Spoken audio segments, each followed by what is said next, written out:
vacant if Salido wins the fight. Let's take a look at the tail of the tape for Vasily Lomachenko of Ukraine against Orlando Salido, and you see the 7-year age advantage in favor of the recently turned pro Lomachenko. He's also got a 1-inch height advantage, arm length measured from the armpit to the end of the fist. He's got a 1-inch advantage. He's a southpaw. Salido's a conventional fighter. There again, a look at the weights. Lomachenko well under the 126-pound limit.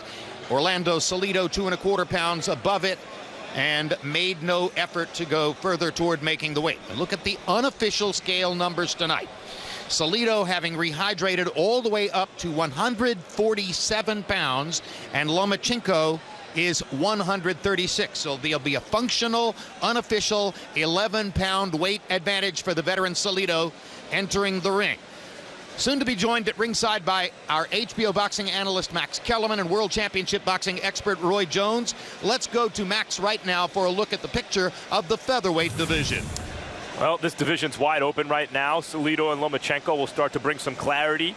Donaire and Vityeka in Macau coming up will also aid in that regard. Gonzalez, Gradovich, and Morris are title holders and likely contenders. There's no clear-cut favorite in the division right now unless Lomachenko looks tonight as a pro like the world beater he's been as an amateur.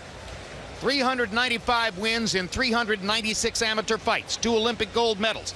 Lomachenko is attempting to make history tonight. No fighter's ever won a title belt in just his 2nd professional bout. But when you look at Lomachenko, you see exactly why this highly decorated amateur believes he can pull it off.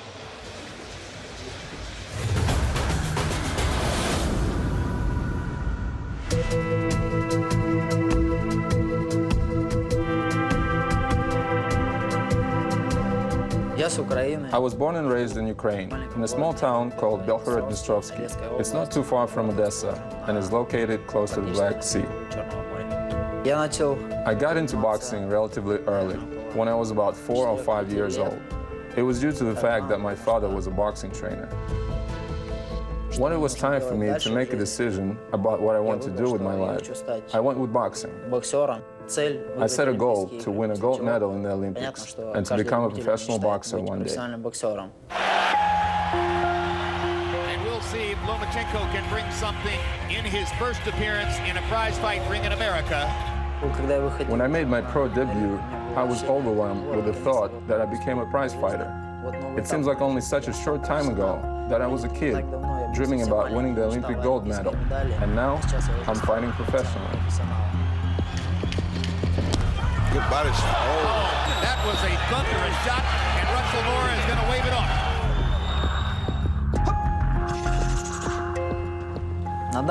I have a good idea on how a pro career is built up if a fighter has potential to become a star.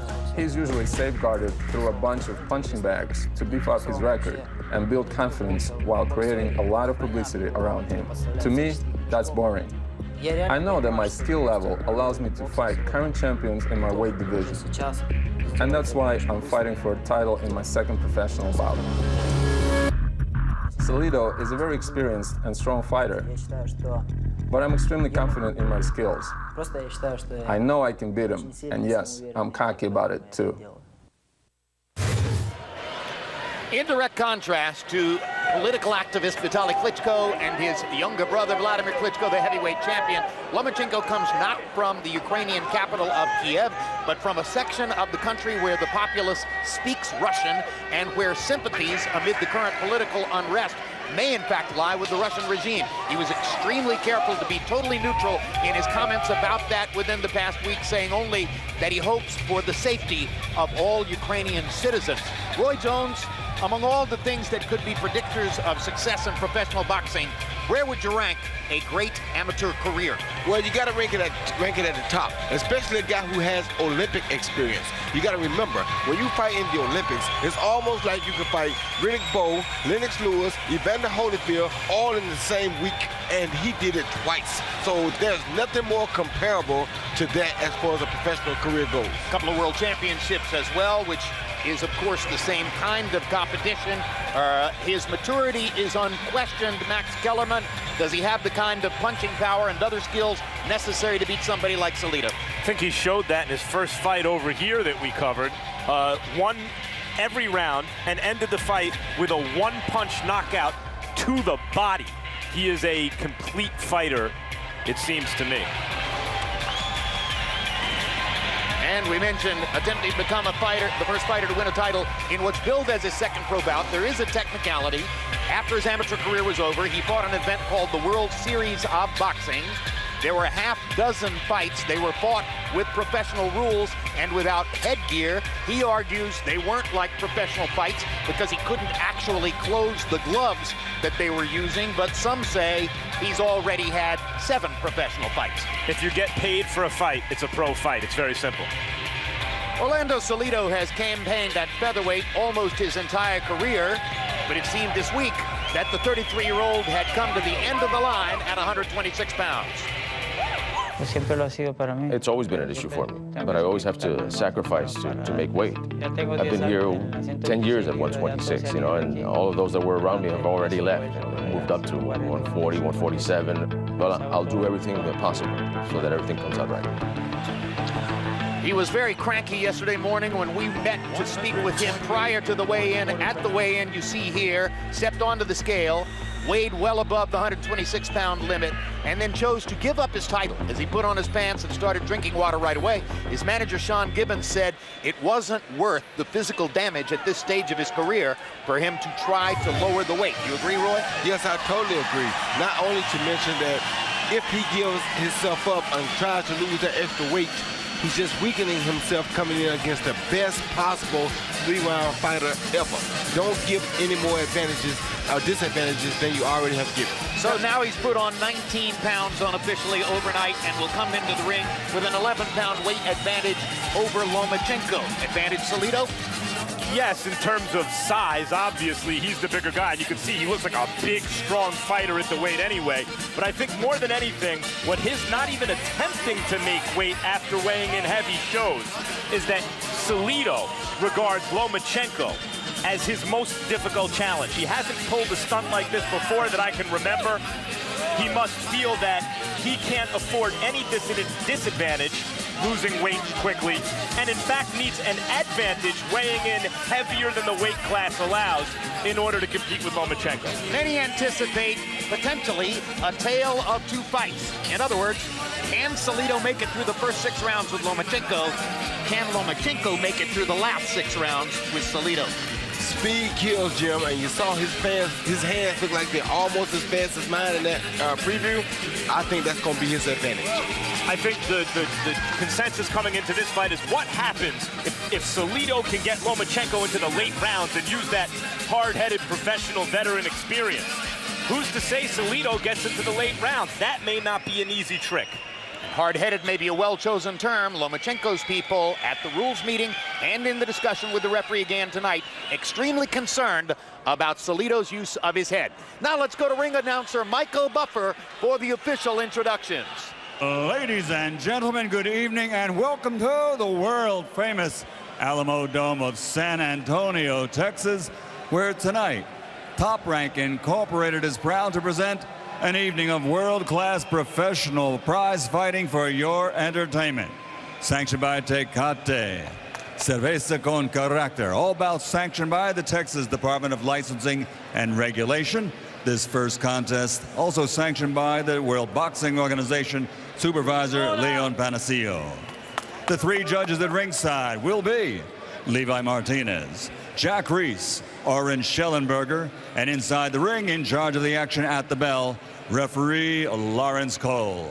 And now Top Rank Incorporated and Zanfer Promotions are proud to present 12 rounds of boxing for the vacant WBO Featherweight Championship of the World. Introducing first, fighting out of the blue corner, wearing black trimmed with gold, official weight 125 1/4 pounds. Tonight, with only 1 professional victory, he will attempt to make history and capture this vacant world title. From Bilhodrot, Dnistrovskia, Ukraine, the two-time Olympic gold medal champion, Damigaspena, Vasily, high-tech Lomachenko.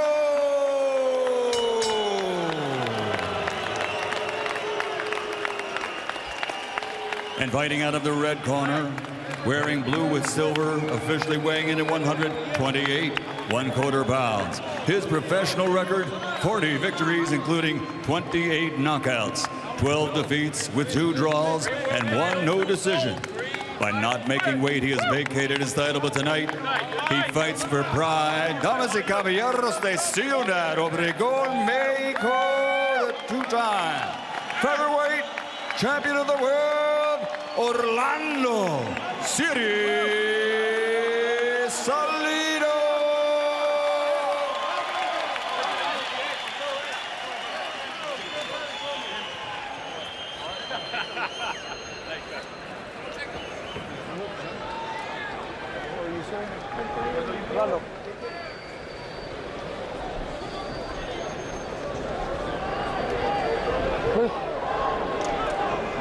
Come on. Touch him up. Lomachenko. Touch him up. Let's have a good fight.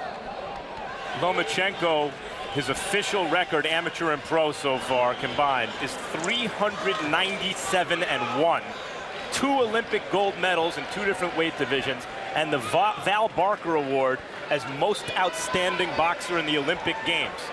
But has he in Salido, that tough veteran fighter who's used to upsetting the odds, bitten off more than he can chew this early in his professional career?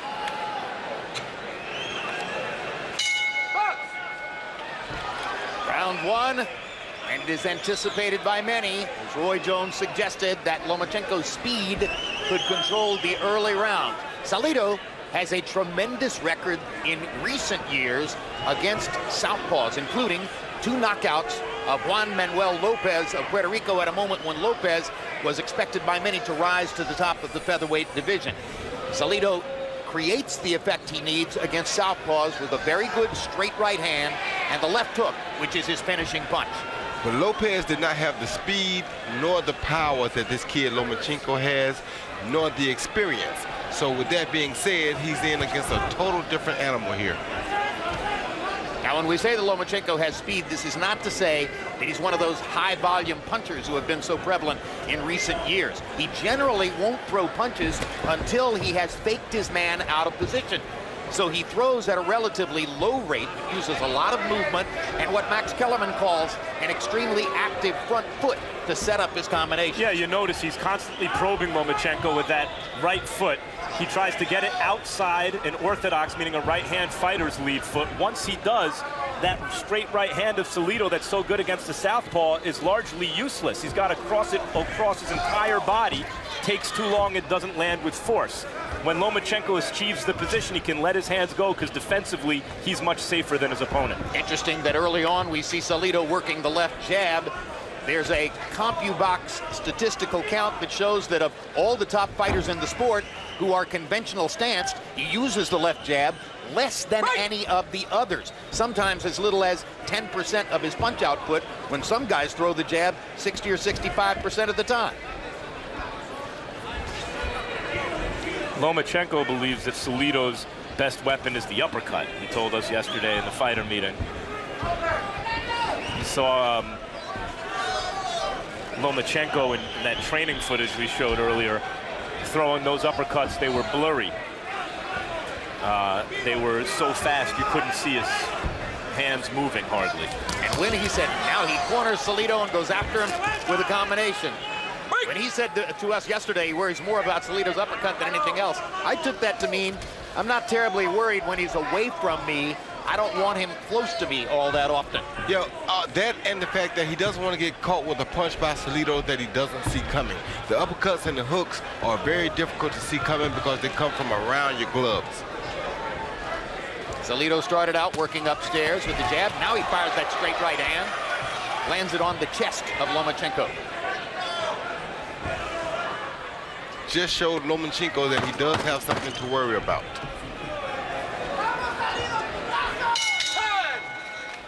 Round one, relatively slow pace. There's Mayra Salido, wife of Orlando Salido. Together they came from Mexico to the United States several years ago, seeking economic opportunity, and now live in Phoenix, Arizona.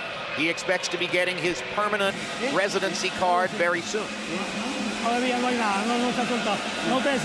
Don't despair. Don't despair. Don't be too close to the ropes, okay? That's when he starts loosening up, all right? When he throws, you throw. Don't let him build the initiative. Relax, relax.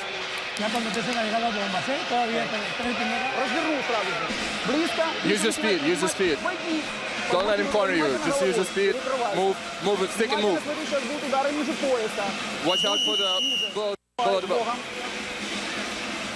You see that Lomachenko is trained by his father. He has been dedicated to this craft and to the accomplishments he's seeking for his entire life. Very slow-paced first round. Salido was 5 out of 26, 4 of them to the body. Lomachenko only 3 of only 20 punches thrown. Tough round to score, needless to say.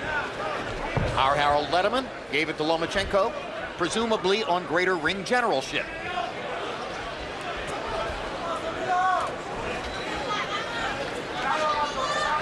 Tell you, Salido looks very big here, much bigger than does Lomachenko, and he wasn't really breathing too hard after that first round. That's a good sign for a guy who's lost a lot of weight and put it back on so quickly. More body shots there from Salido on the belly of Lomachenko. Lomachenko with a very conservative start, perhaps because of the size disadvantage he's now facing against a 147-pound man unofficially in the ring. Right, the idea of weigh-ins the day before the fight was that fighters were dehydrating so much that they felt it was dangerous for them to take off all the weight and put it back on day of the fight. But one of the effects of the day before weigh-in is that fighters take even greater advantage of the time to rehydrate.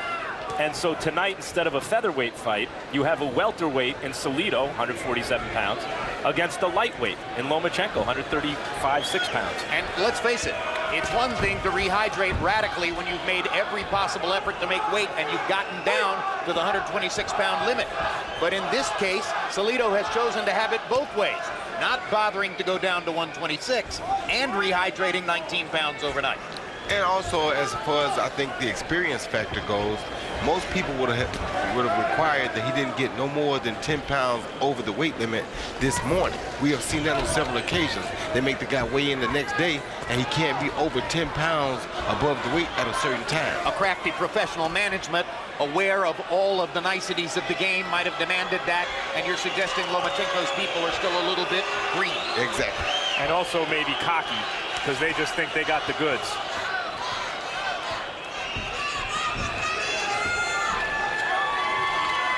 The promoter, Top Rank, has been Salido's promoter for several years, but they see tremendous economic potential in Lomachenko. So promoter Bob Arum has been talking Lomachenko up very big before this fight, looking down the road toward the possibility of him being in some very big fights, including a sort of all-Olympic extravaganza, which could take place against Guillermo Rigondeaux. And now Salido batting Lomachenko around a little bit with body shots. Look at the difference in their calves, guys. Just look at the calves. That's why I say he looks like a full-blown welterweight here.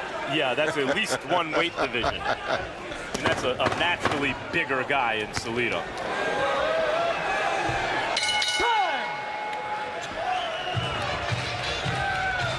March 29, undefeated light heavyweight powerhouse Sergey Kovalev defends his title against Cedric Agnew. Check out HBO on Instagram for more photos like this one of Kovalev. Also that night, undefeated Kareem Mayfield faces young Puerto Rican prospect Thomas Delorme. And there's Kovalev at ringside, big-time boxing fan. The Russian from Fort Lauderdale has come to so many of our fights recently, we pretty much expect him to be at ringside every time. Always with a smile on his face, and after what he's done in the last couple of years, why not? Got the heavy hand. Don't stand still when you're in there. Flex. Second round very much like the first. Small numbers of punches landed, not a huge number of punches thrown. Salido was a little bit more active than Lomachenko in that second round. Stop! Break! Kind of assume at this point that Lomachenko is waiting for Salido's motor to wear down just a little bit before challenging him more aggressively. Well, he wants to come out a little bit slower than normal anyway, because he's trying to pace himself over that 12-round period. Never having fought more than 4 or 5. Exactly. He knows that he's not experienced in going 8, 9, and 10 rounds, so he has to be very careful about this. I'm surprised at, not like either guy's landed a ton, but Salido here and there has landed these little chip shots on the inside, right hands. He seems to found a little hole in Lomachenko's defense on the inside. A lot of people wondered whether the Ukrainian star was biting off more than he could chew, choosing a fight like this so early in his career, in this setting, with this particular fan base.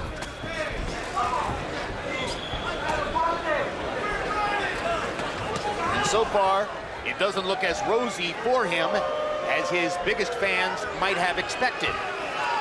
Good thing for Salido is he's doing exactly what he wants to do right now, which is making a semi-ugly fight, throwing a lot of punches on the waistline, as you see right there, like that. And this is what he wants to do. Box! And now Lawrence Cole, the referee, warns Lomachenko for holding and pulling Salido. Lomachenko got a curious look on his face as if to say, what in the world do you mean? I thought you could hold or clinch at least in pro boxing. Salido is used to not being the story coming into the fight, even against Orlando Cruz, where he won this belt in his last fight. Cruz was the first openly gay boxer. That became the story, not the fact that Salido beat him. Juan Ma was the star when they fought, and Salido beat him twice. Mikey Garcia beat Salido, but of course he was the star. And he's found that throughout his career. The story never seems to be about Salido, but he doesn't always follow the script. And he's throwing a good overhand right at Lomachenko, but of course Lomachenko has seen 3 million of those.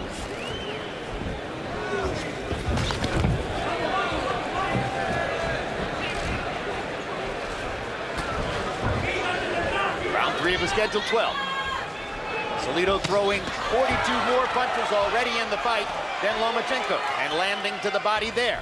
Lomachenko clearly very conscious of trying to pace himself to go the distance. And while pacing himself, Jim, he can't continue to let Salido get on first. That was his best 3-punch combination in the fight so far.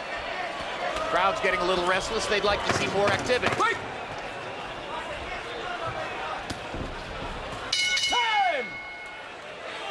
Lomachenko letting his hands go a little bit more in the last minute of that round. How you feeling? Don't worry about the ref. Don't worry about the ref. Just use your speed, use your distance, counter him. Don't stand there and trade with him. Just counter and move.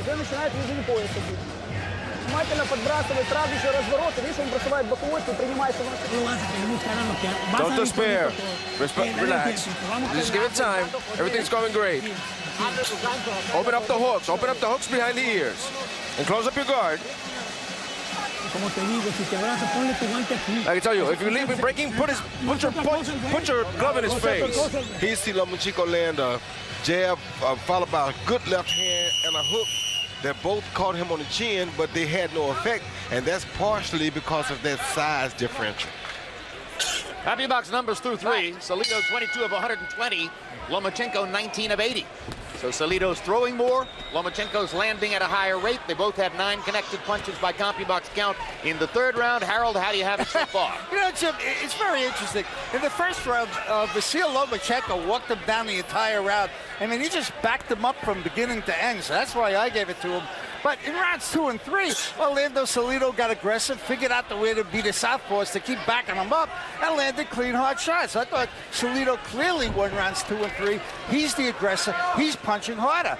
2-1, 29-28, Salido. Orlando Salido had an up-and-down year in 2013. Max talked about the big win over Orlando Cruz in October, and he looked dominant in that fight. Earlier in the year, he was dreadful for him in a loss to Mikey Garcia, in which he went down 4 times.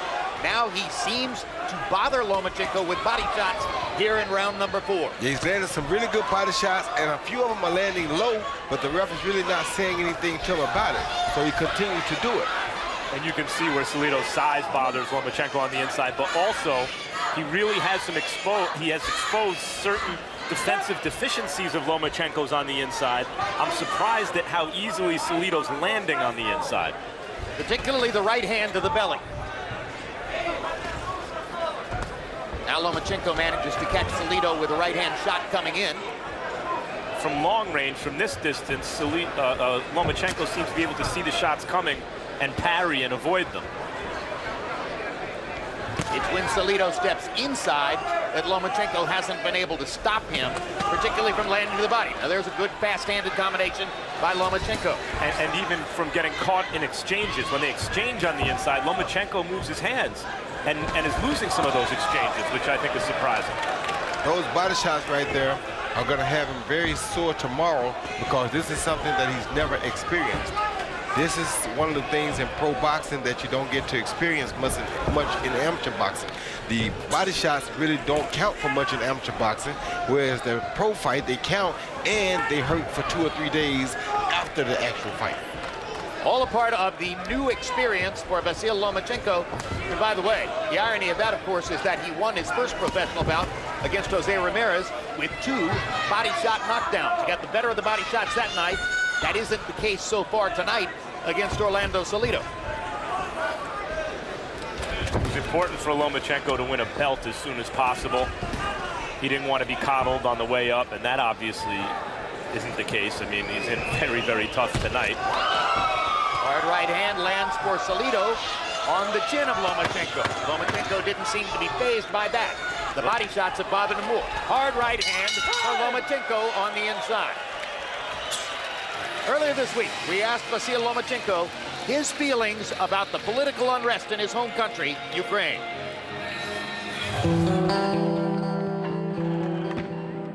It's been really hard for me. The worst part is that I can't do much about it. Being here, I can't really help people over there.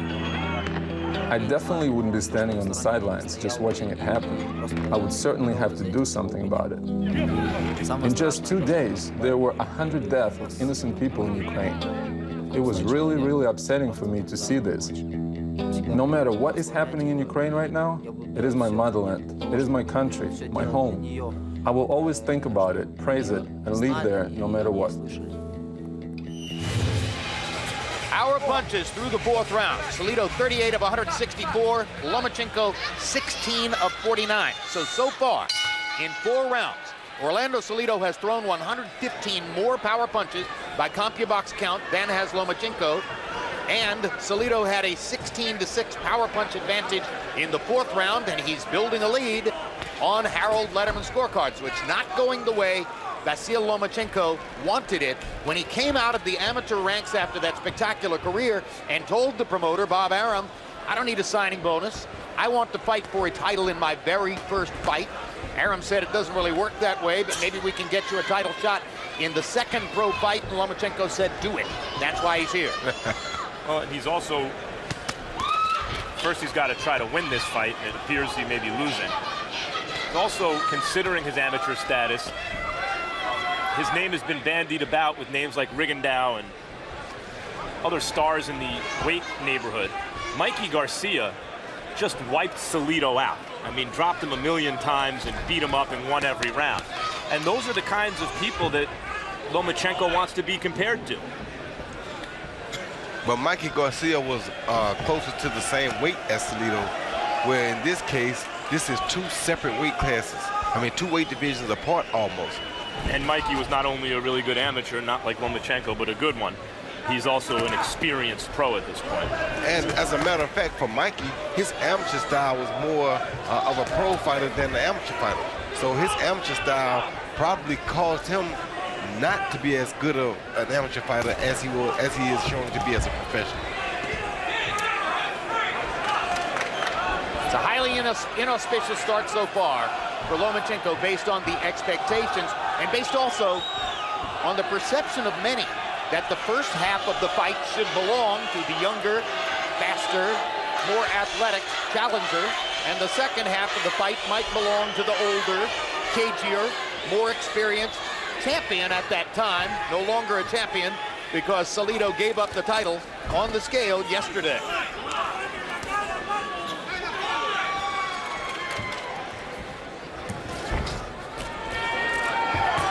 Lomachenko starts to get more aggressive and again let his hands go, and he lands a combination in the center of the ring. Lomachenko's shown flashes of this really good boxing and turning Salido and landing crisp, effective shots, but they just don't seem to bother Salido.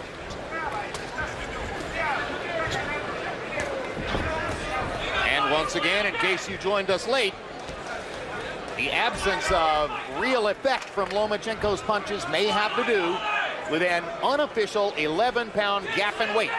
Lomachenko rehydrating fairly normally from 126 pounds at the weigh-in yesterday to 136 tonight. And Orlando Salido putting on 19 pounds overnight to weigh 147 in the ring. April 12, live on HBO pay-per-view.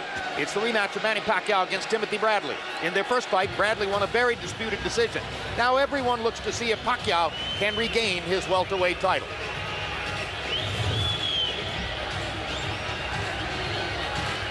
Julio Cesar Chavez Jr. in the dressing room, and though he only arrived a little bit more than 40 minutes ago, in fact almost exactly 40 minutes ago, extremely late for the main event, he's pretty close to getting ready.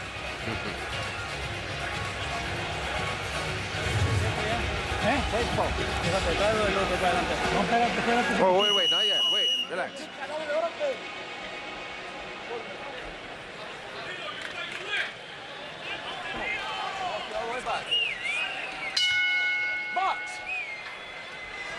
Lomachenko stepped it up a little bit in round 5 by CompuBox count, landing 9 of 30 to 3 of 45 for Salido. So if you're looking for a round that might help even the scorecards a little bit for Lomachenko, that was probably it. Now we go to the 6th. Could be that having failed to make weight and having put on so much weight overnight, that Salido might fade in the second half of the fight. Certainly, Lomachenko's corner is probably hoping at this moment that'll be the case. Well, he'll definitely slow down some because of that big weight gain. He'll become a little bit more, I guess you can call it somewhat soggy, and he's starting to show that now. These will be the best opportunities for Lomachenko to land sharper, more crisp punches. Couple of good body shots again for Salido, trying to step the pace back up after taking round 5 off, perhaps. Might be a good idea for Lomachenko to attack the body, as we saw in his first fight over here, against a guy who's, while he's big, you know, if he's slowing down, would probably especially not like it down there. Maybe a little worried about the counter, though.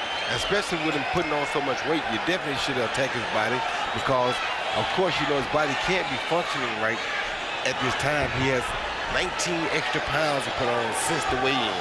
And moments ago, you saw a graphic piece of professionalism for Salido as referee Lawrence Cole was talking to them from one side.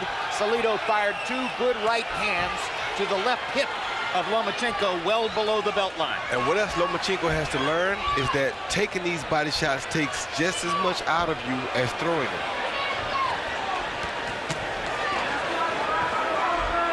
Solid right hook there for Lomachenko. He's definitely winning the battle upstairs, but the battle downstairs is being won by Salido. And I think Salido's, you know, I call them chip shots, but he's so big for this fight that I think those little shots on the inside have Lomachenko concerned about going downstairs, and that may be one of the reasons he's not doing it so much. And when a guy has a spectacular torso with an extremely rippled belly, as Lomachenko does, one question that arises in the gym is how well does he take body shots? Sometimes those guys with a little bit of puffiness around the belly are the ones who can take it to the body better than the guys who are ripped. That's exactly right.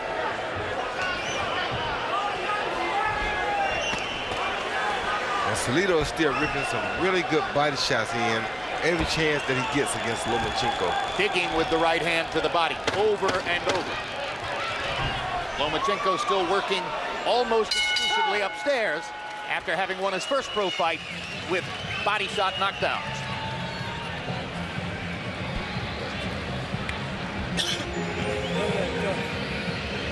Open it up.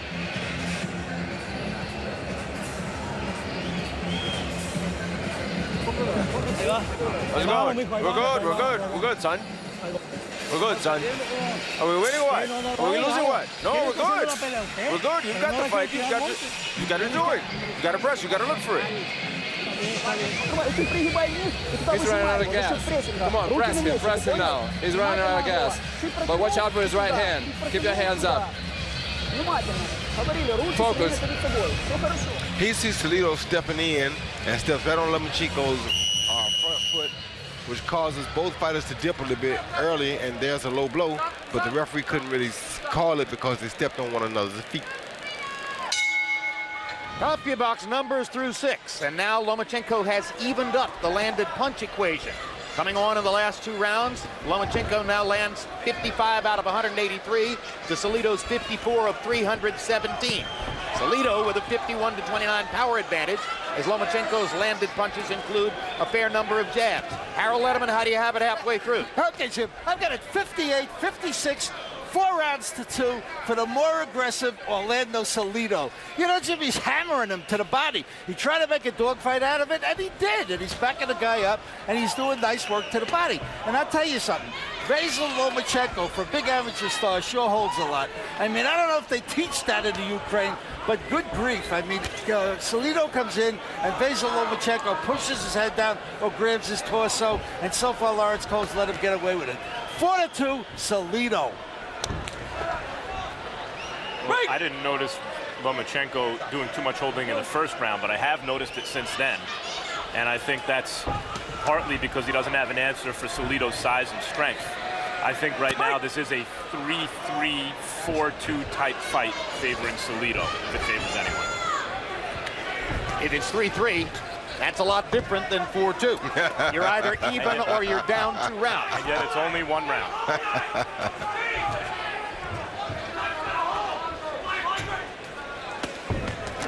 Those body shots are really causing a little bit of drama here because Salido has, Lomachenko has to block that body shot before he can counter, which is not allowing him to counter Salido coming in as you would usually see him do. And by my lights, a fair number of the body shots in the last couple of rounds have landed below the belt, and I've not seen a single warning yet from Lawrence Cole on that. So that's the kind of, quote, professionalism that Lomachenko was expected to have to face tonight, and he's getting it. Call them veteran tactics. He was worried about headbutts. Low blows are mounting up. Low blows, and when his foot lands on top of Lomachenko's foot, he's not quick to take it off.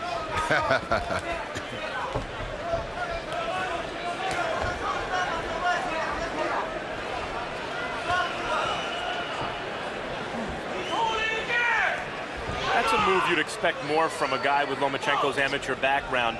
He'd have a better answer than just dipping, getting up, and holding Salido to stop Salido's momentum. You'd think maybe Lomachenko would step around him and give him something to think about. Well, he probably not holding as much because he got a warning early for that. He definitely doesn't want to get disqualified. So that may be why you see him not really holding.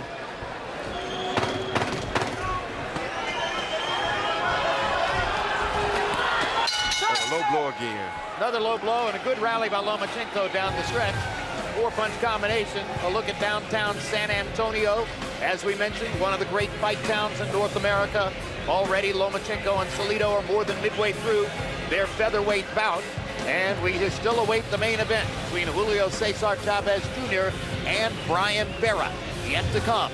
Here's Vera in his dressing room. Native Texan. Lives in Austin, should have some popularity among the fan base here, although, of course, many of the Mexican and Mexican-American fans in the audience will be expected to be rooting for Chavez Jr. Although those fans, the Chavez Jr. fans, booed the decision in Carson last December when Brian Vera got the short end of the stick from 3 California judges against Julio Cesar Chavez Jr.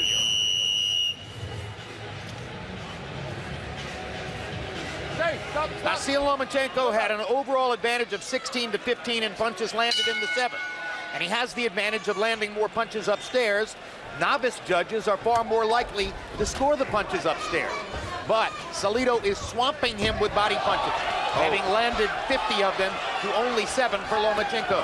Salido just landed a left uppercut that may have hurt Lomachenko.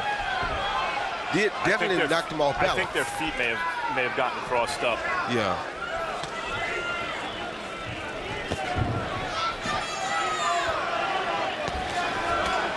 And now he's leading with the head first, which is what he wants to do.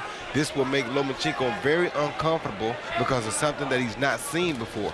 And you see why there's a reason that guys don't just fight fighters like Salido right away, no matter how decorated they are in the amateurs. Most likely down 4 rounds to 3, or maybe even 5-2, depending on how the first round was scored. Vasily Lomachenko can ill afford to lose more rounds as he tries to win a professional title in what's billed as only his 2nd pro fight.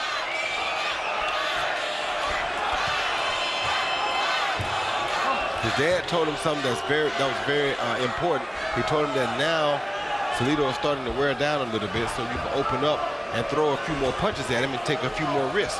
But you can't let him keep making it a close fight like this on the inside, because it doesn't give Lomachenko a chance to punch. Well, we mentioned at the beginning that Lomachenko, despite his speed advantage, is not the volume puncher of the kind you've seen so many of in recent years. But if ever there were a time for him to become more of a volume puncher, I think he needs to do it now. And disappointingly, he's held a lot, as Harold mentioned, in this fight, and he hasn't put in the work to the body that you would think would start to pay dividends around this time in the fight, but he really hasn't been the one concentrating on the body. Salido has. This is the reason why most hot prospects coming into professional boxing get an 8, 10, 12, 15, 20 fight professional apprenticeship to learn all of those nuances before they get into a fight like this. Like a bomb cushion. I tell you what though, Jim, after 395 fights, I wouldn't really want to go through that bomb cushion either. I think I'm ready for the big boys, and I would try it just like he did. That was the whole point. And it's not over yet. There he is. Lomachenko makes Salido miss with a right hand.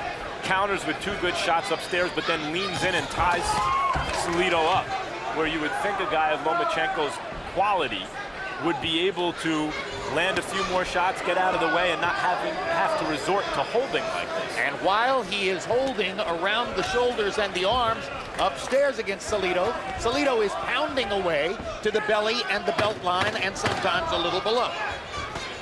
And there's a low blow. First warning that I've seen from Lawrence Colt. Texan James Kirkland in the crowd. Mentioned that Brian Vera is from Austin. James Kirkland, of course, is an Austin native, born and raised. Had a tremendous performance against Glenn Tapia in December.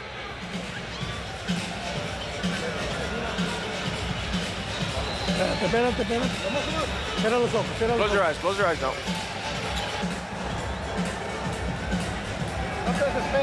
Don't despair. It's coming. Let that overhand go.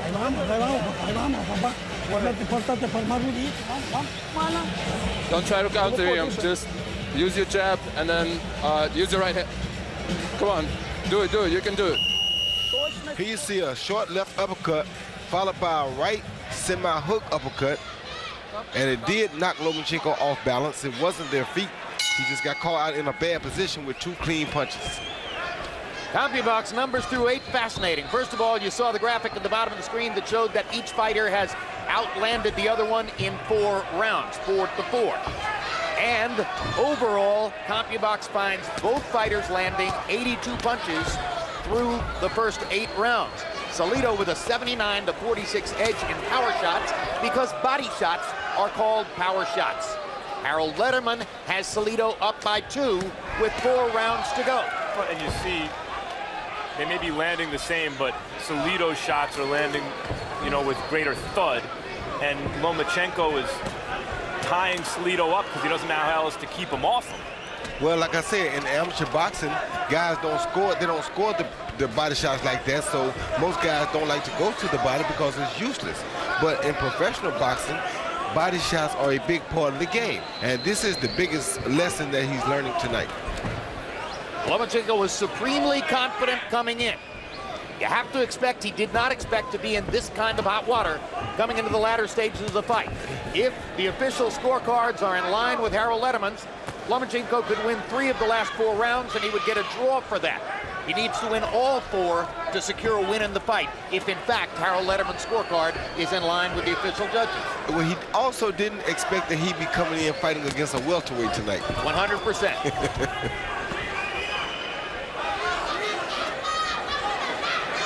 But Salido is fighting a very smart fight, I must say that. And Salido has upset a lot of fighters in his day, and he's doing a really good job of offsetting the experienced amateur fighter and making him learn the difference between an amateur and a pro fighter. You know, when people talk about intelligent aggression, that's what Salido is showing today.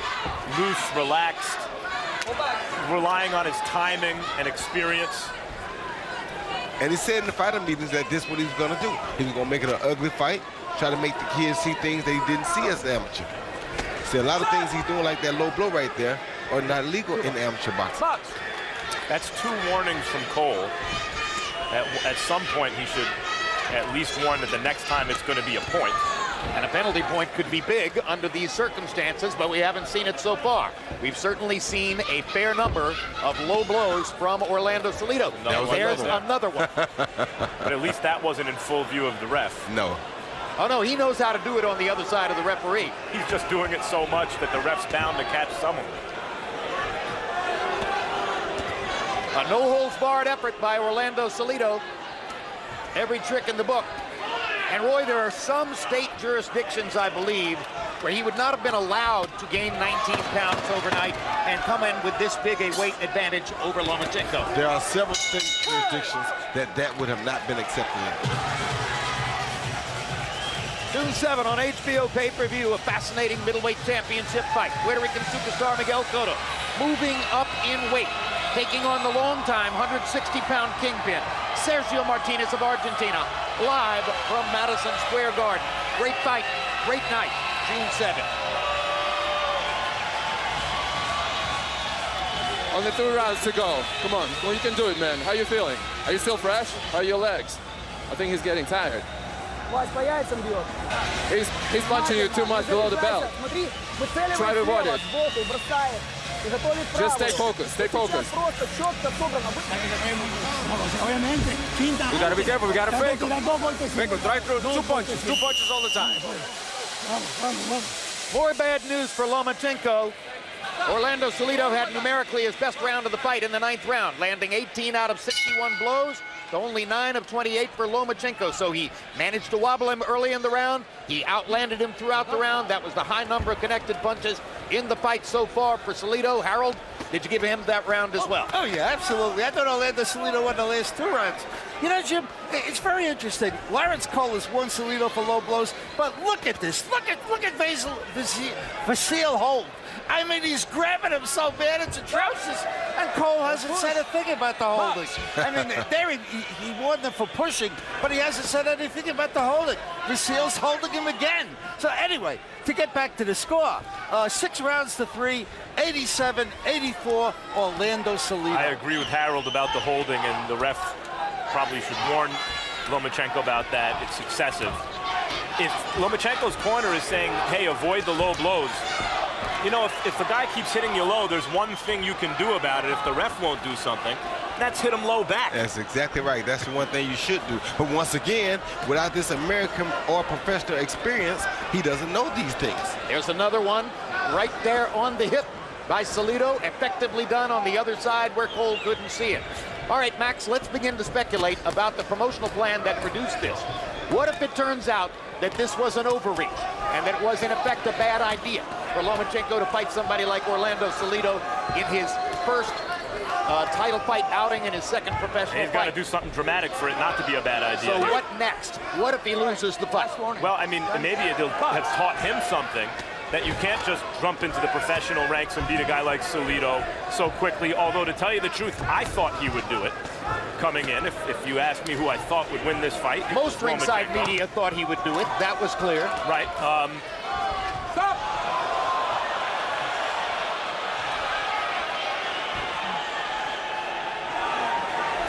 Salido seemed to go to the canvas rather easily there, like he was looking for a breather. Yeah, he was. He's definitely getting tired. And he got it. Vasily's trainer or dad told him that last round. He's been telling him that for some time now that Salido is getting a little tired. And I think that was a perfect example of that. Now, had Lomachenko threw more body shots, like Max said earlier in the fight, we really see a very fatigued Orlando Salido right now. When we've seen Lomachenko previously, it looked like that's where his real power was, to the body. Yeah, but the thing about that, Max, is what I did notice about Lomachenko in his first fight is that he's more of a loopy puncher than he is a straight puncher. And with that being said, he has to be closer to the guy to land his punches than normal. Further compounding the problem for Lomachenko going into these late rounds. Even if he and his father come to the conclusion he needs a knockout to win, I'm not sure he can go for it under these circumstances.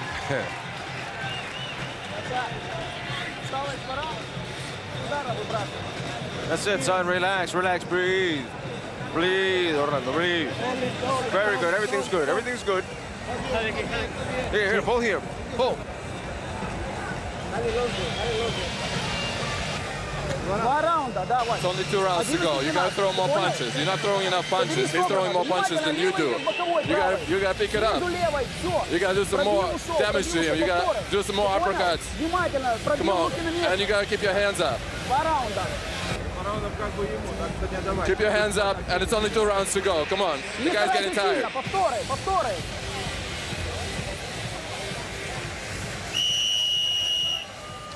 Orlando Salido has landed 112 punches through 10 rounds by CompuBox count, and 80 of them have been body shots. I have a hunch, guys, that's about as close as Vasily Lomachenko's father is going to come to saying you need a knockout to win the fight. This is Lomachenko wanted to win a title as a pro and dreamt of this and wanted to do it right away. Well, here it is, Lomachenko. You're in against a tough guy who didn't show up to lie down. He's probably beating you. He's bigger than you. He's stronger than you. He's much more experienced. These are the championship rounds. You've never been this deep into a fight. What are you going to do about this? You asked for it, you got it. He's 6 rounds beyond where he has ever been in a fight before. Vasily Lomachenko in the black and yellow trunks. In case you've just joined us, we are live in San Antonio, Texas. The man in the black and yellow, Vasily Lomachenko of Ukraine, trying to become the very first fighter in the history of boxing to win a world title in only his 2nd professional fight. And so far, it doesn't look like it's going to happen, as Orlando Salido has played it cagey all the way through the week. Gave up his world title for the advantage of coming in with a big weight advantage over Lomachenko, and it's working for him. And that body shot, perhaps on the belt line, perhaps just below, appeared to hurt Lomachenko. Yeah, but that was horribly low. I feel that Lomachenko has gotten to Salido in the last round and a half. And special fighters, and to have his amateur record, you have to be special, can come up with big dramatic things in situations like this. And he's learned a little bit already, because he's now trying to snatch his hands away during the clinch and punch instead of just holding like he was earlier. Now it's Salido who's doing the effective holding and taking advantage of the fact that Cole hasn't called much of it against Lomachenko. Salido went down to the canvas a little too easily in the last round, betraying, you know, he may have a good poker face, but betraying the fact that he's tired and maybe worn down. And in this round, he's getting, it seems to me, a little more hurt than he should by these short little shots inside from Lomachenko. And holding, and buying time. Getting away with the holding because Lomachenko has gotten away with that through much of the bout. Lomachenko is getting much smarter, though. He's learning a lot tonight about true pro boxing, good body shot. Yeah. Strafing left hand to the body from Lomachenko seemed to really hurt Salido there. And now he's learning how to fight out of his break. Salido holding again. Very effectively slowing Lomachenko down in a round that Lomachenko has been dominating. But he's making him burn a lot of energy trying to pull those hands back. That's right, I was about to say it. Especially with his weight and strength advantage. Yep. Salido using every veteran tactic in the book on Lomachenko tonight. Well, this is no amateur fight, is it, Roy Jones? Not at all. This is a pro fight. And this is no amateur fighter that you're fighting against, because this guy has the heart of a real champion.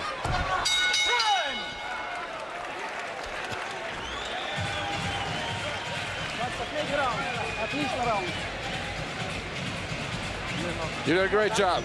This is the last round. You just gotta continue doing it. Just move, stick and move.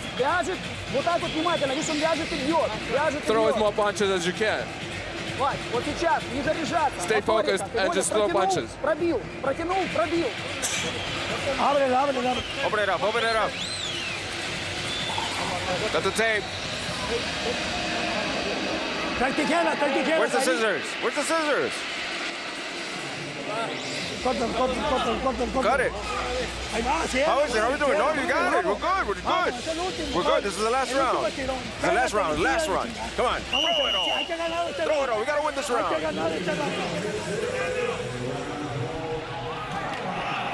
As the mid-round period goes on, coming into the 20th round, or the 12th round, I should say, I'm watching our replay monitor, and it appears that somewhere back in the tape room, they're putting together a montage of low blows from Salido, and there are many. And you know, I know Lawrence Cole, you know, Salido knows when to throw them when Cole can't see them, but he's missing a lot of shots. I mean, even from behind. Time! Time! Está bien? There was a bad hit, but... All right, good, good. All right, time in, box! Even from behind Lomachenko, there's some shots that Cole has to know are low that he's just missing. Well, I hate to say it, but I think Lawrence Cole has done his normal dreadful job. He's just a dreadful referee, unfortunately, and that's one of the black eyes on the state of Texas. It happens over and over and there it over. is again. I mean, Salido landed a right hand to the leg or hip or something, and Cole that time was in position.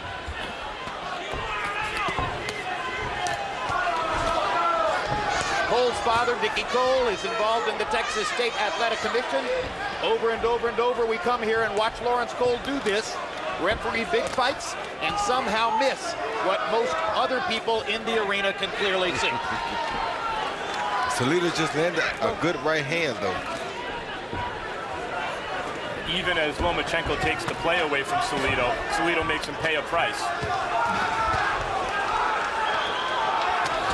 Salido is just a smart, tough fighter, very tough guy, one of the kind of guys that you don't want to see a guy in with too early because he's so crafty.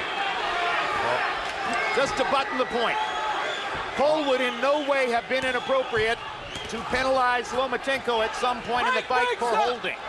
And it was absolutely incumbent on him, or so it appears, to penalize Salido at some point for low blows. Oh, you hurt Salido. Badly with the left hand, first upstairs and then downstairs. Yes. It'd be a clutch comeback for Lomachenko, and Salido's holding again. He hurt bad. Oh, he's really hurt bad now. Lomachenko may have a chance with a minute to go. Yes, he does have a If he chance. can keep his hands free. Yes, he does have a chance.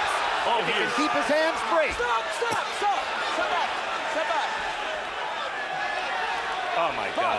Oh, my God. What in the world is Cole doing? He buys Salido some time. That's what it looks like.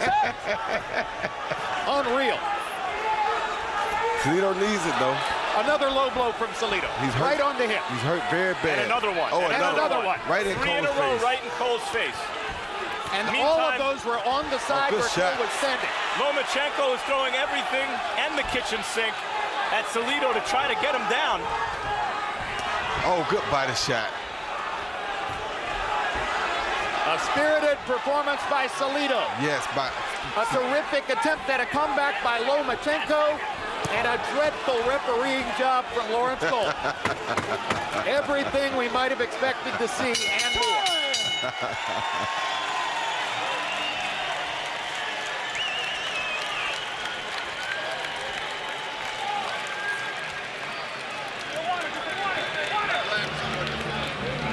Got it? You got the fight. Come on. Water, water. Come on, right there, right there.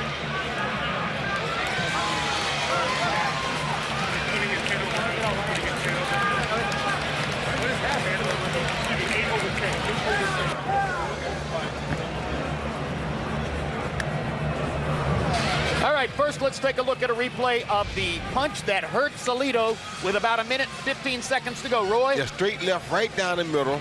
The prettiest straight left that Lomachenko threw all night long, I think. Caught him coming in, so his weight helped him to get hit harder with that punch right there. Right on the button. You can't ask for a better punch. He ran right into a straight left hand, and that definitely hurt him worse than any other punch in the fight. Here you see some great body shots right there by Lomachenko. That shows that amateur background, that experience. And Salido held effectively down the stretch. Cole allowed him to do it, and he bought enough time to make it out of the fight. And guys, he could have either evened up the scorecards there, or if there was a round different from how Harold had it, that could have won Lomachenko the fight, or if someone gave him a 10-8 round, that may have won Lomachenko the fight. I got a hunch none of those things will have happened. Just a wild guess. And now Roy Jones, show us some of the low blows that Lawrence Cole apparently didn't see throughout the fight. Repeatedly, this kid threw low blow after low blow right there. Every time you see him land low blow, you'll see Lomachenko dip and go down like right there. So you know they're affecting him. Bang, right again. Lomachenko always reaches down or goes down. Boom, right there. I mean, how can you not see these shots? They're right in the ref's face, and I mean, he's looking up though and not down, as you see his eyes right there. His eyes are focused on the head level instead of the entire body. You must watch the entire body so you catch these small punches landing in bad areas. Blind, incompetent, or both. Let's go to Michael Buffer for the official decision. Ladies and gentlemen, we go to the official scorecards. Levi Martinez scores it 115 to 113 for Lomachenko.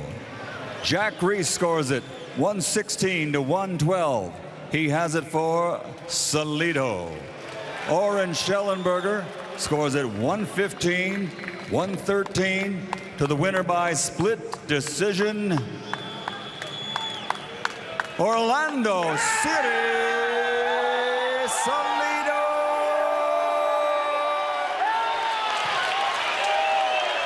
So the quasi-welterweight who took advantage of the opportunity to manage the scales in his favor and came into the fight with a functional 11-pound weight advantage over Vasily Lomachenko, makes his good game plan, his excellent body punching, and his professional experience stand up to beat Lomachenko and upend the Ukrainian fighter's attempt to win a championship. Yeah, he did all those things. The weight gain was the biggest thing. By not even attempting to lose the weight, that showed you that he knew what he was up against, he knew what he was facing, and he came in very prepared to deal with just that.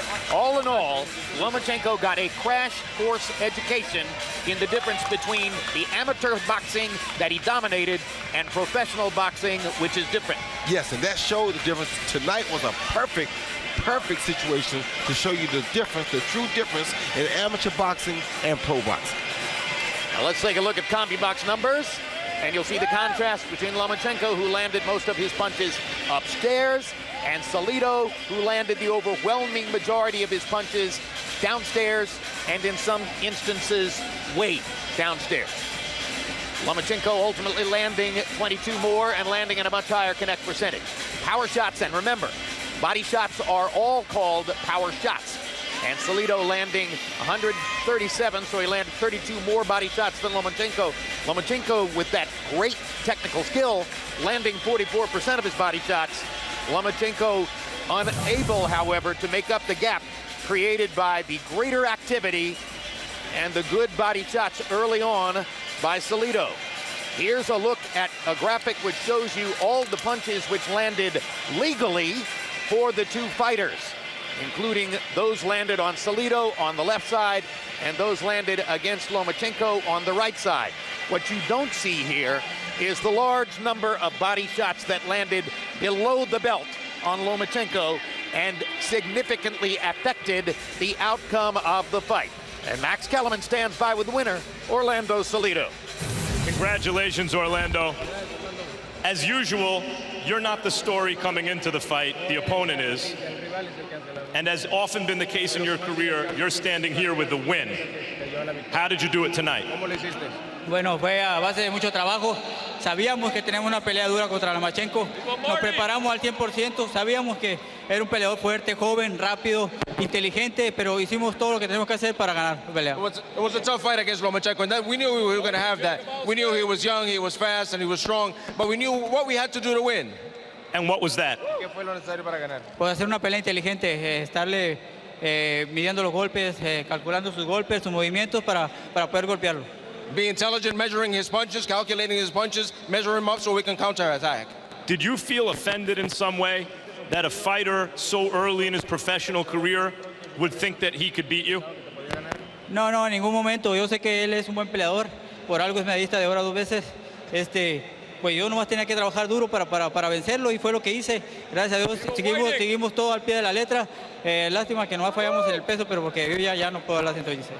No, he's a true champion. He's a true fighter. You know, for something, he's a two-time world medalist, Olympian medalist. You know, but we did our job. We followed the rules as we planned, and we did our job.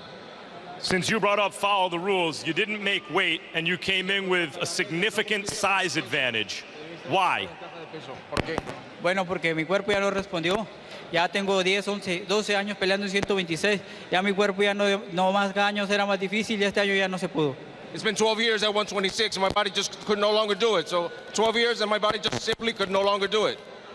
At the end of the fight, the last 2 rounds, he started to rally. You looked hurt, particularly in the 12th round. Were you? No, pues en el asalto 2 estábamos al tú por tú y sí me alcanzó a agarrar con unos ganchos al hígado. Fueron como 5 seguidos, pero gracias a la preparación que traía me pude detener de pie, pero sí me lastimaron los golpes esos. Yeah, he did hurt me. He did catch me with some 5 shots to the liver, but because of my preparation, we were able to continue. Thank you, Orlando, and congratulations. Gracias, y vamos para adelante, 130 libras. Felicidades a Lomachenko, buena pelea. Gran campeón también. Vasily, you are one of the most decorated amateurs ever. You wanted to fight a guy like Salido right away. You got what you wished. Tell me about it. Большое спасибо за этот шанс. Конечно, очень жаль, что не получилось использовать его. Ну, в любом случае, я удовлетворен. Я, в принципе, сделал все, что на сегодняшний день в моих силах. Спасибо. Thanks for the chance to fight for a title in the second fight. I did my best. I really tried, but it didn't work out. So thanks, everybody. Do you feel it was a good decision? Ты согласен с решением? Я не хотел бы говорить по поводу судейства, потому как я спортсмен, и я не вправе делать решения какие-либо. Судьи всегда правы. I don't want to say anything about the judges. I'm a fighter, and my job is to fight. What about the referee? More experienced pro fighters, if they're being consistently hit low, will point it out to the ref or else hit the guy back low. Is that a lack of professional experience that you didn't hit him back low? Ну, я как бы не люблю грязный бокс, я более люблю честную игру, поэтому я и не бил ниже пояса. Со стороны Салида, не знаю, может быть, это было неумышленно, может, это было специально. Но в любом случае, это спорт. I don't like dirty fights. I'm a straight fighter. I'm clean. I don't like that kind of fighting, and that's why I didn't want to hit him below the belt. And if he did it, I'm not sure if he did it intentionally or not. It doesn't matter. We appreciate you not taking the bait and making excuses right now. He did not make weight, however, and his size and strength seemed to bother you. Tell me about fighting a fighter that size. Как тебе удалось с человеком, который настолько был больше весил, чем ты? Я не знаю, ну, просто я делал свою работу, просто я верил в себя, что я могу это сделать. Все дело, что у нас здесь, остальное. Руки не знают, что они не умеют бить, ноги не знают, что они не умеют ходить и бегать. Знает все голова, поэтому все у нас здесь. I didn't try to think of it. I believed I could beat him even if he was a bigger fighter than me, but it's all in the head. Wouldn't take the bait, no excuses, appreciate the effort. Jim? Still to come tonight, our main event. To win this fight, I got to put a lot of pressure. A lot of the same thing I did last time, but even better. I expect to get my hand raised on Saturday night. I'll beat him because I'm more intelligent, I've got a better style than he does, and I've been hit much less to the head.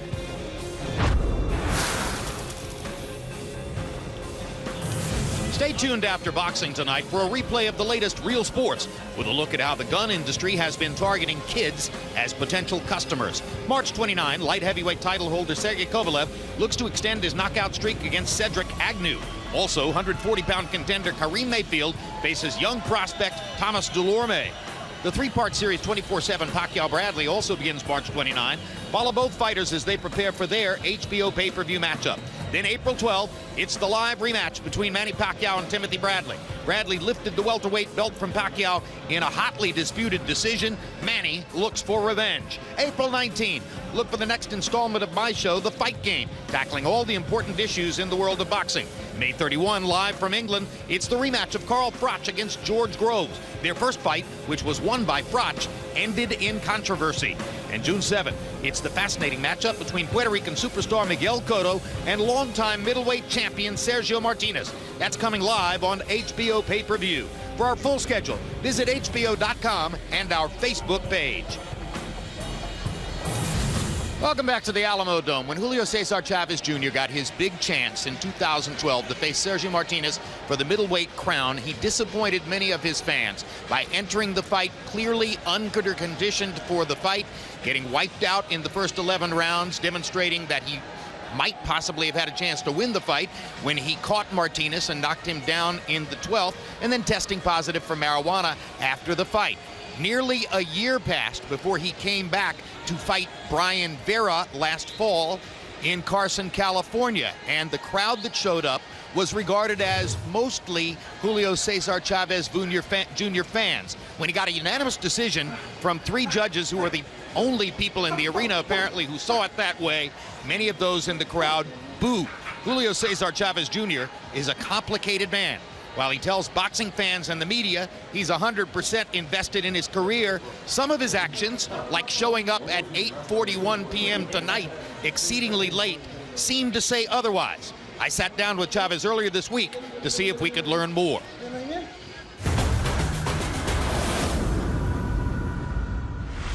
Looking back at what happened in your first fight with Brian Vera, everything that happened in the build-up to the fight and in the 10 rounds in the ring, what do you take away from all that?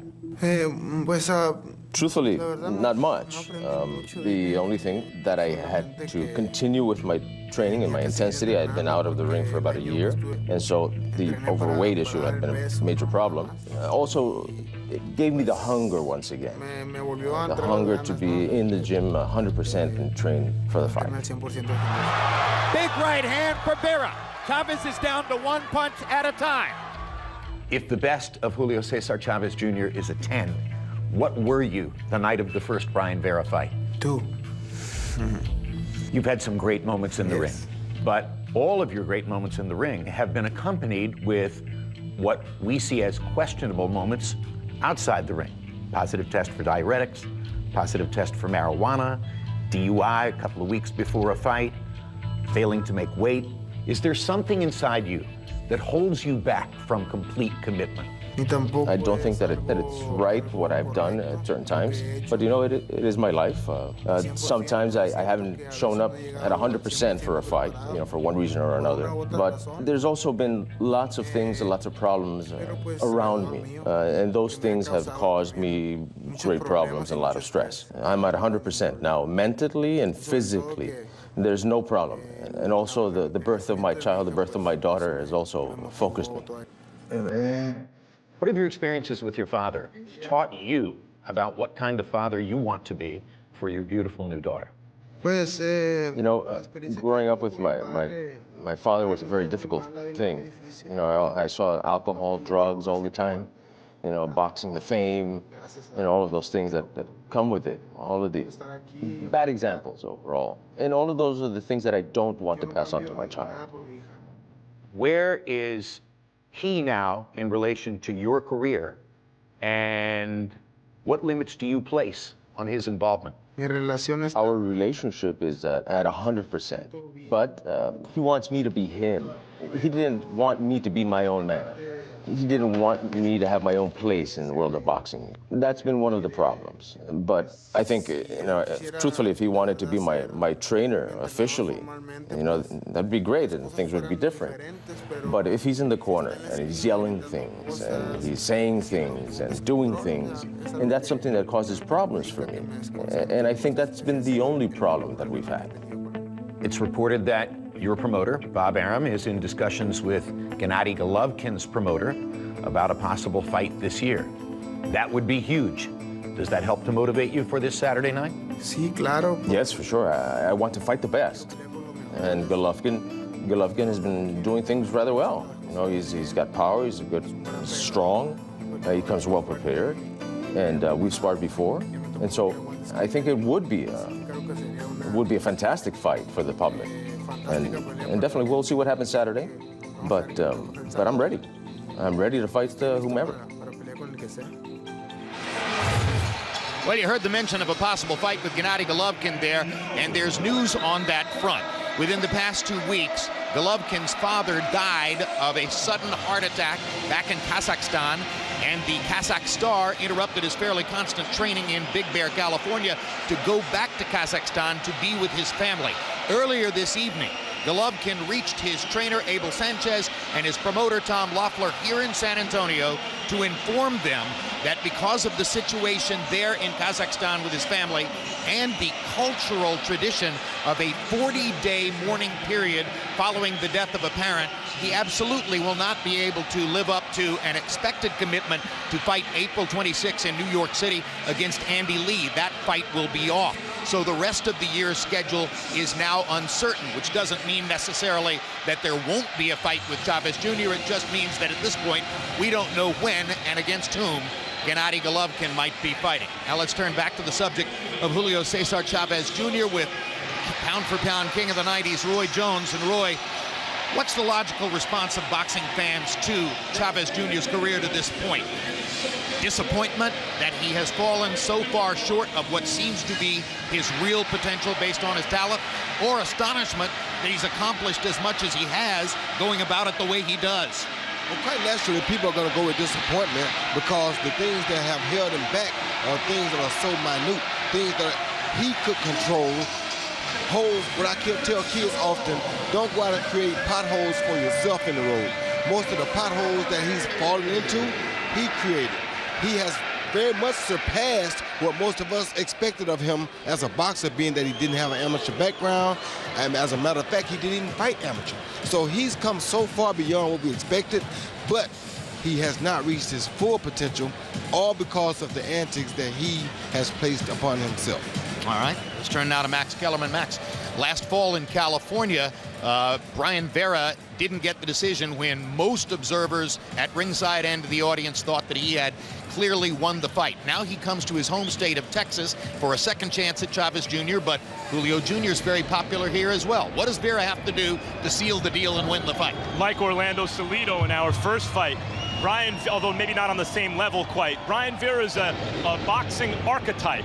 You know, he's one of the characters that makes this sport so interesting, so much fun to watch. A guy who shows up as the opponent, not a world beater himself, but upsets world beaters or would-be world beaters throughout his career because of this special kind of determination he has, because he never quits on himself, never gives up, and has this kind of self-respect, always believes he's going to win. And so throughout his career, he's been in this situation at least a half a dozen times and has pulled off the upset, or at least acquitted himself so well people thought he deserved this decision, as was the case the first time against Chavez. Obviously, he has to win more convincingly tonight if he expects to get a decision.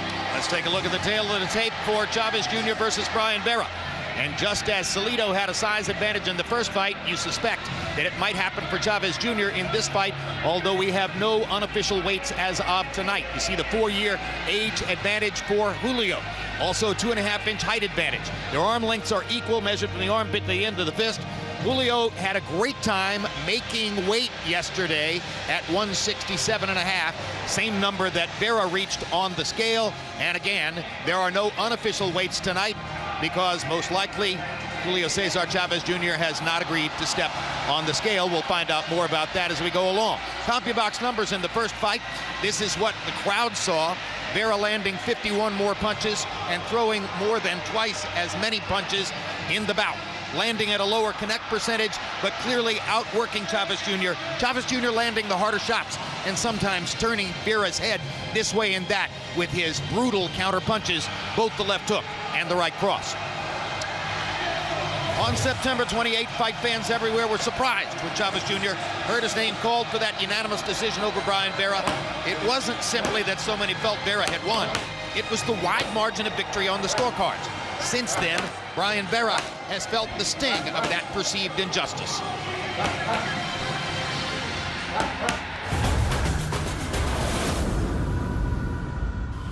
The winner by unanimous decision, Chavez Jr.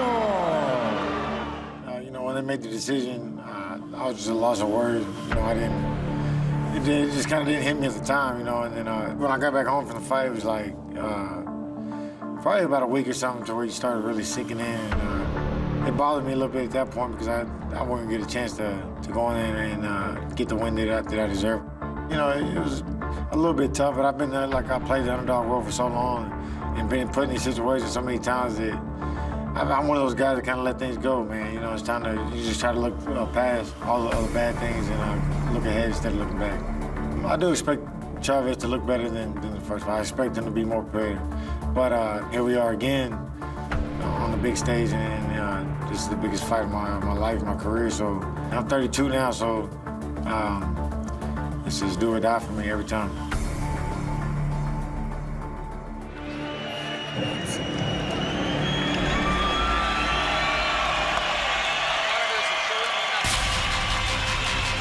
There you go. So here comes Brian Vera. Lives in Austin, grew up in Texas, well known around these parts. Roy Jones, I think he's basically more of a 160-pound fighter than a 168-pound fighter, and that's one disadvantage he brings into the ring tonight. Yes, a big disadvantage because not only is he basically a 160-pound fighter, but he's also a 160-pound puncher. Meaning that he doesn't have the kind of power to back Chavez Jr. off or to put Chavez Jr. in trouble that Julio has against him. That's exactly right. And what Julio said was he feels like he hasn't taken the amount of punches Brian Vera has taken. That means that he feels like Brian Vera may not be able to take as much as he could dish out. It'll be interesting to see who has the majority of the crowd support here. At the beginning of the bout in Carson, that was a Chavez Jr. crowd. By the end of the fight, it was a Brian Vera crowd. Particularly when, even if you're a star, there's a sense that you've had opportunities other fighters haven't by way of your birthright, which is Chavez Jr.'s case. When fans feel maybe you're not giving it your all and coming in the best of shape and making the most of your opportunities. When a guy like Brian Vera shows up who is trying to make the most of the opportunity, it is impossible for him not to become the crowd favorite. He will win the crowd, and that's what happened in their first fight, and it can happen again tonight.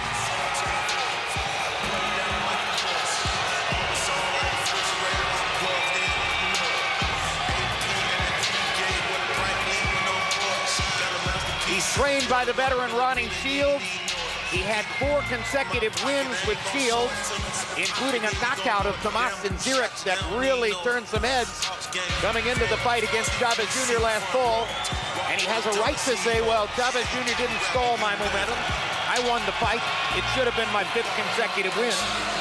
Maybe he can keep what he thinks is the winning streak going tonight.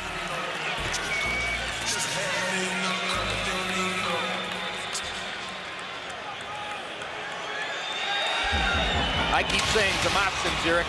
His name is Sergei Zirek. That's what I was looking for. I've done that for about 10 years now.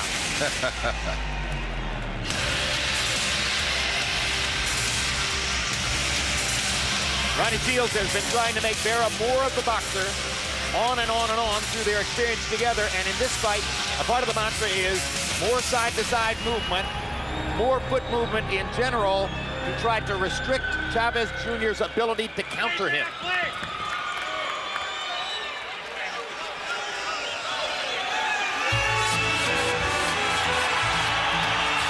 Cesar Chavez Jr. was waiting for the mariachi band to begin playing before exiting the dressing room, and now he's on his way. His famous father in the entourage with him as he makes his way toward the ring. As we mentioned, didn't arrive in the arena until 8:41 p.m. for a fight which could conceivably have begun an hour ago. Now it begins at a time which is very comfortable for what turned out to be his schedule tonight.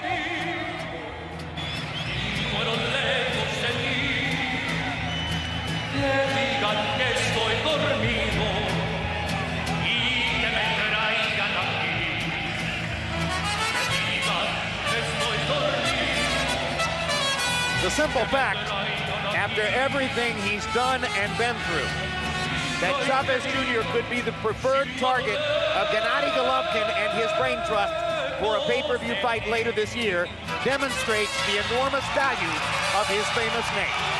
And the fact that Chavez Jr., as Roy mentioned earlier, exceeded most expectations in the sport for him before he kind of then didn't optimize what seemed to be there for him.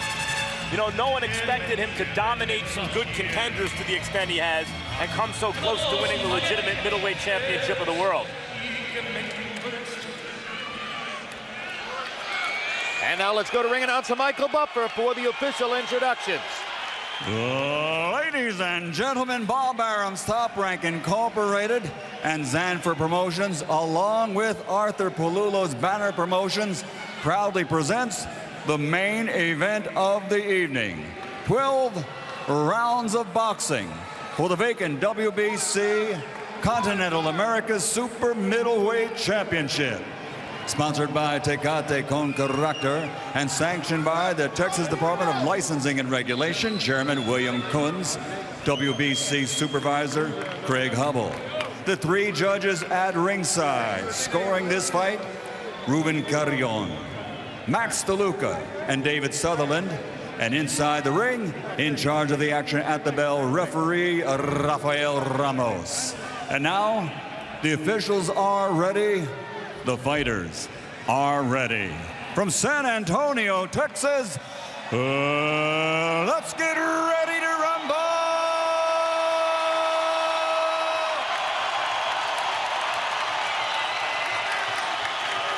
Introducing first, fighting out of the blue corner, wearing white, trimmed with gold, official weight, 167 1/2 pounds. As a professional, his record stands at 23 victories, including 14 knockouts with 7 defeats. From Austin, Texas, USA, here is Brian Vera.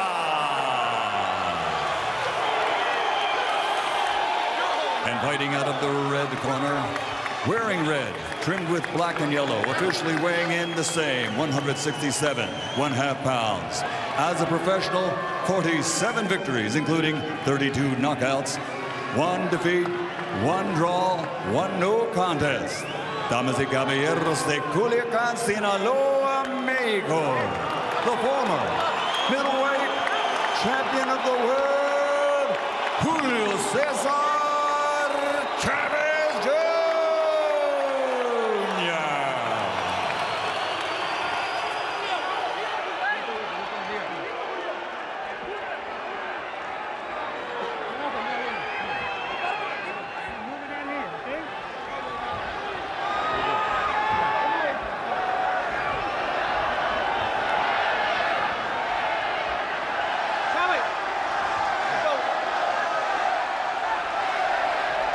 Okay, guys, you received the pre-fight instructions, recibiste las instrucciones. Protect yourself, protégete todo el tiempo. And remember, no one is more professional than I. Let's do it. Poncho's over here gonna be okay. Let's do it. Okay? Brian Vera's been on this run recently. You heard him say, because at 32, he's fighting for his career every fight. And speaking of careers, 2 fights ago, Julio Cesar Chavez Jr. came within a punch of knocking out the middleweight champion of the world in a packed house in a major pay-per-view bonanza. And now we see him in a half-empty arena he needs to do something tonight to give the fans something to come back and pay for again. Even his promoter, Bob Arum, has openly been saying the bloom is off the rose. Fans are disgusted. Ticket sales weren't what they hoped or expected them to be. Chavez Jr. needs to step up his game and begin to prove to boxing fans that he has made the commitment in order to preserve the value of his brand. But his last 2 performances in Texas were strong performances for Chavez. A unanimous decision victory over Marco Antonio Rubio here early in 2012, later that summer.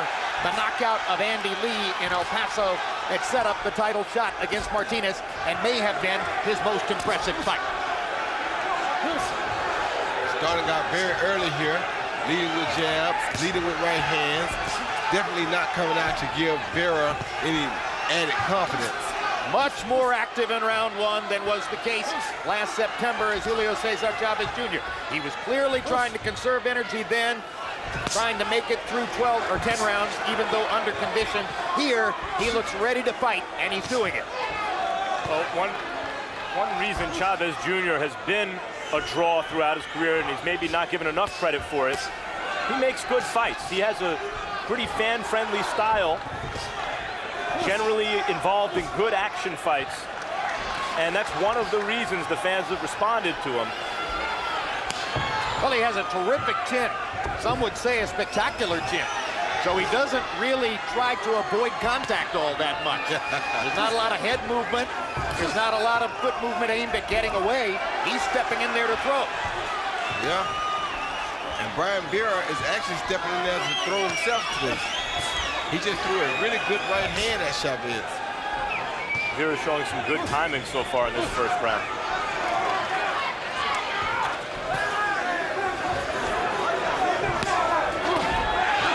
Look for Vera. They're grinning at each other in there, and they were grinning at the weigh-in yesterday. You might expect more animosity given the circumstances and what happened last fall, but it's clear that they don't dislike each other all that much. Yeah, I saw Brian Vera grin, but I don't think Chavez is really grinning.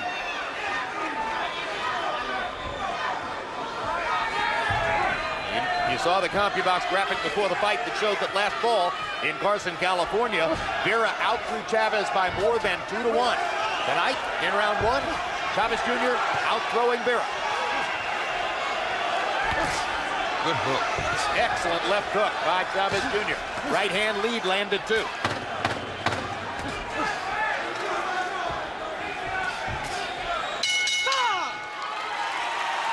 Vibrant round. Big activity from Julio Cesar Chavez Jr.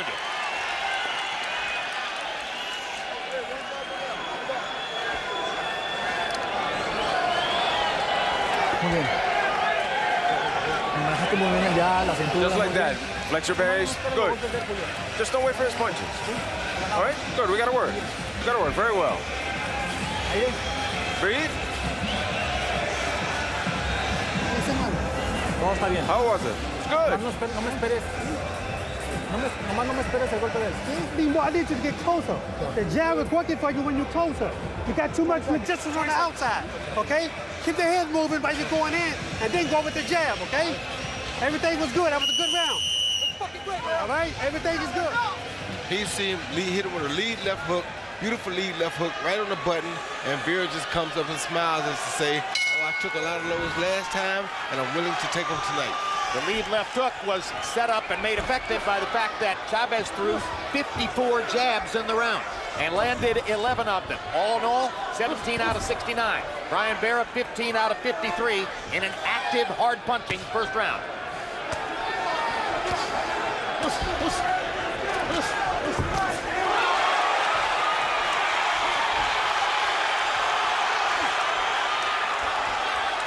Vera just landed a good right hand to the... Crowd responded big to the right hand by Vera. Yeah, high on the head of Chavez. Here's that left hook again.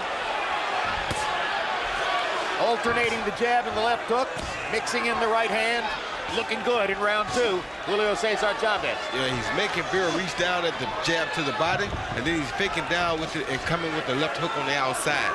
And that shot has been very effective for Julio Cesar Chavez Jr. up until this point.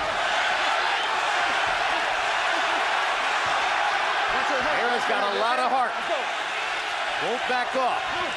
7,300 fans making a lot of noise as they go through round 2. Thunderous body shot by Chavez.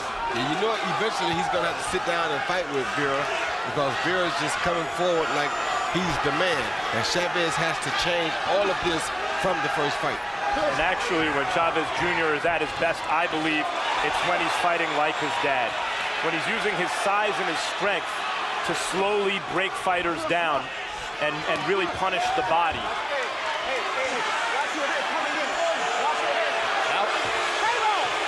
Referee warning Brian Vera to watch his head. Vera saying, hey, I'm not the one who initiated the contact. Chavez Jr. complaining to the referee. Okay, both fists. And Rafael Ramos. Watch your head coming in, okay? Watch your head. Let's go. Responded to the complaint for Chavez Jr. Early in Chavez Jr.'s career, that was criticism. Hey, he shouldn't fight like his dad. He's big, he's long. He doesn't need to pressure fighters, but he is who he is. The DNA says that he's going to outlast and take more than 95% of the fighters born on this earth today. Yeah. In case you never saw his father, how good was Julio Cesar Chavez Sr.? Well, he won his first 93 fights. Was on his way to 100-0. One of the all-time greats. And that may be one of the things that puts a lot of pressure on Junior and has him kind of go into a shell in terms of his training and preparation for fights, dealing with the media and those sorts of things. A good shot. Good right hand by Chavez Jr. Left hand to the body there. Yeah, he's really committing to that left to the body right now. A good hook. Chavez Jr. landing some big leather on Brian Vera in the first 2 rounds. Vera coming on and not backing off.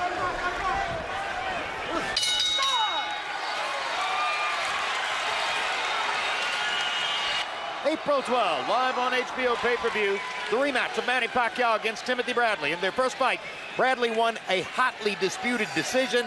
Now everyone looks to see if Pacquiao can regain that welterweight title belt. Look to the chest, though. Okay? Just go straight both hands, okay? Now, you have ain't nothing. Listen. Now, Brian, look. Don't abandon your jab now, okay? Your jab is the thing that's going to keep him working. You got to make him work behind that jab. He see Brian leading to throw a right hook to the body. Accidental hit, but definitely not on purpose. Chavez did feel it and did complain about it because any headbutt hurt, whether accident or intentional, but that was clearly an accident. The output equation changed in round 2. You saw that Julio Cesar Chavez Jr. threw more punches than Brian Vera in the first round, but in the second round, Vera, reverting to the form of Carson, California last fall, threw 83 punches, landing 18. Chavez Jr. 19 out of 48. Chavez Jr. had an advantage in power shots, as many of Vera's landed punches were jabs. You know, in that second round, the fact that Chavez Jr. was demonstrative about their first headbutt, I think signaled to the ref that he was going to warn Vera if there was another one, it worked in Chavez Jr.'s advantage. But in their first fight, he came off as a crybaby when things got rough and he would turn to the referee and complain. And he's got to watch that in terms of the way fans react to him as well.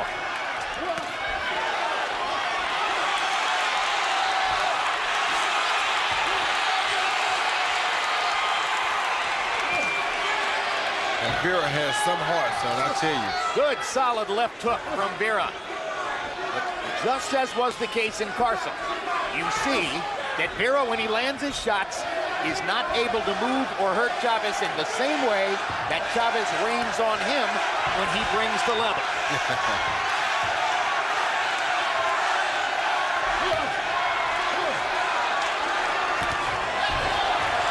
Hard right hand by Chavez. And that's the thing about Vera. He comes right back with a right hand of his own, and he's going to find out how much Chavez Jr. wants it tonight. Even when he knows that there's a tough guy in front of him. Exactly. He's not giving up nothing. Even when he should have been prepared for this tough guy in front of him. And he looks better prepared than in the first fight.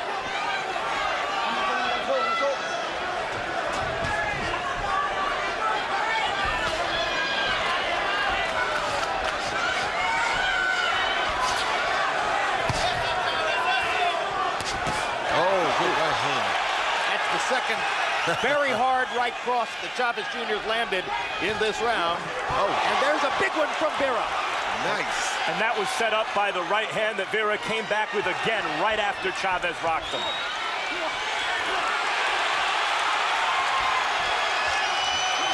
Well, what can you say about Brian Vera? You know, we've mentioned it so many times. There's no quit.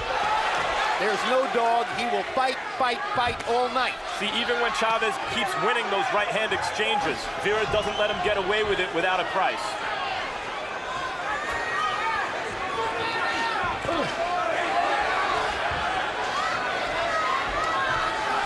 But here's the conundrum once again for scores. This has been a very good, very active round for Brian Vera. He's controlled a lot of it with his activity and his movement. But Chavez Jr. has landed 2 thunderous right hands, which were bigger punches than the ones that Vera's able to land. Vera's showing pluck. Chavez probably winning the fight. Beautiful round. Check him out, homie. Now listen, listen. You stand.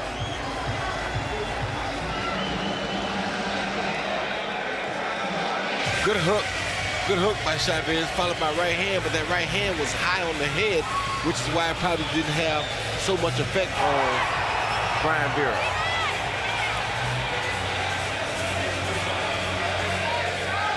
And then Vera came back and landed a beautiful right hand on Chavez's chin, right on the chin, but Chavez did have it tucked. They are exchanging some really good punches.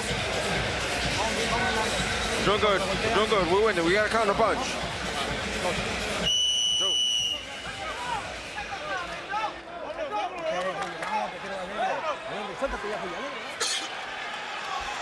CompuBox numbers to this point in the fight. Julio Cesar Chavez Jr. 56 out of 166. Brian Vera 49 out of 210. So once again, Vera is building an activity pad, throwing more than Chavez, but Chavez has landed 27 power shots to 17 for Vera. He's got the edge in that category. Harold, how do you have it through 3? Okay, Jim, I've got it 2 rounds to 1. 29-28. Julio Cesar Chavez Jr. You know, Jim, at rounds 1 and 2, I thought he clearly won those rounds with that right hand. But at round 3, I thought Vera came back just like he did there with some humming right hands. And Julio Jr., you know, landed those 2 big rights to make it a little bit closer. But certainly Vera was more aggressive. Cuts off the ring very nice on Chavez. I thought he did enough to win round 3. 2-1, Chavez. The one thing I don't like that Vera doesn't do is he doesn't commit to a body attack at all.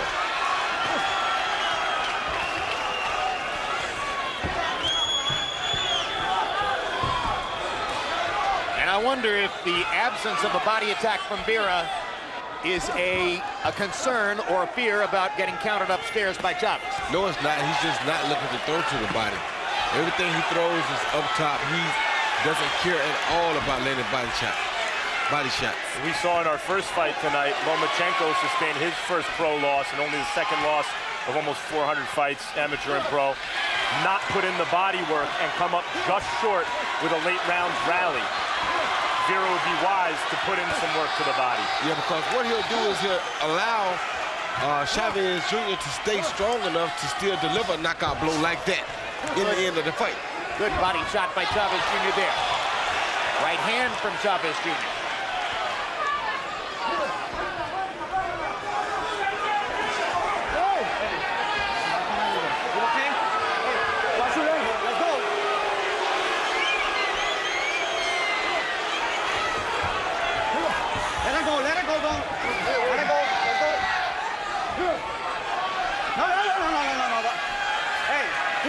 Let's go, let's go. Solid right hand again for Chavez against the ropes. Some real good action here.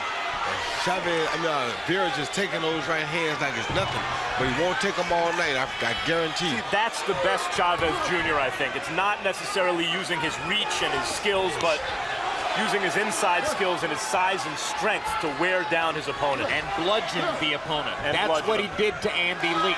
But this is, you know, a kind of an imitation of his father against Edwin Rosario. That classic Chavez Sr. style where his timing even when he looked like he was just brawling, it's a form of inside boxing. Chavez gets in one more right hand as the bell sounds. Brian Vera's family, girlfriend and mother seated at ringside, rooting for their man. Jab is the key to it, everything. Look, all he's doing is trying to walk in, he's tired. You understand? Give me a deep breath. Let him out slow. Again, give me another one. Okay, now listen. I need you to stay on the jab. Look, when he's just sitting there, back up. I want you to back up with the jab, back with the jab, and shoot the right hand, okay? And then step around. Okay? All right, you're doing very well. Doing good. A moment ago, Julio Cesar Chavez Sr. in the corner.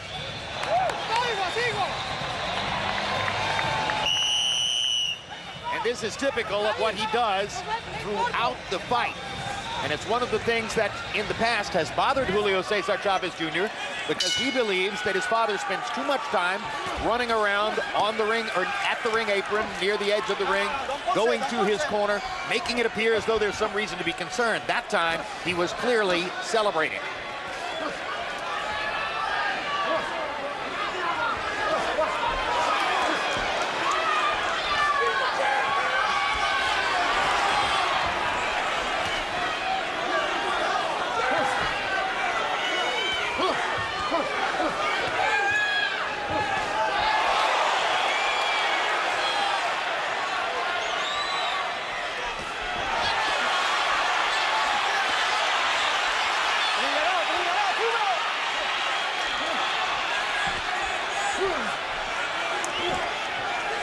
Slowly but surely, watching what you're seeing here, you begin to expect that Chavez Jr.'s greater strength is ultimately going to wear Vera down. And it should put Vera in the long run if he's in good shape like he looks like he's in. The body shots are going to be a big factor. And the fact that Vera is not throwing any of them. And Vera is showing a great defense. He's blocking a lot of the body shots. He's rolling a lot of the an uppercut there. He's outworking Chavez again, particularly in this round. But like his father, he has a little way of taking a half step or a step back, putting up his hands and making his opponent expend energy while not actually landing as many shots as maybe his opponent thinks he's landing. Well, that's how you see, this is where you see the weight difference too. Good shot by Vera, but Chavez doesn't even take a step backwards. Because like his father, he takes a heck of a shot. He has the beard. Right, why has he been apathetic at times in between fights in his career? Because he's been able to get away with it. Because he's gifted. See those punches right there that Vera is throwing? They're good punches, but they're not that hard. When Chavez throws punches at that range, they're tremendously hard. Sergio Martinez was so much quicker and so much more skilled than Chavez Jr. that he hit him for 10 rounds with everything but the kitchen sink. And yet Chavez Jr. still had the strength in his legs to savage Martinez in the last two rounds. And the skill to land a clean shot to knock him down. And it's just a lot of fun to watch this kind of fight, too, because as he comes forward, he's getting hit. And a lot of leather is being exchanged cleanly. Vera got away with an elbow then.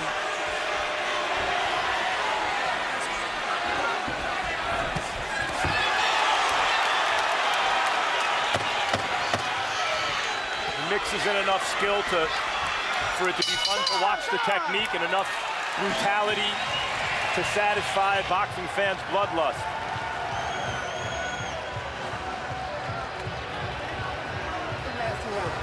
Okay? Listen, you got to get to the middle of the ring. I got it.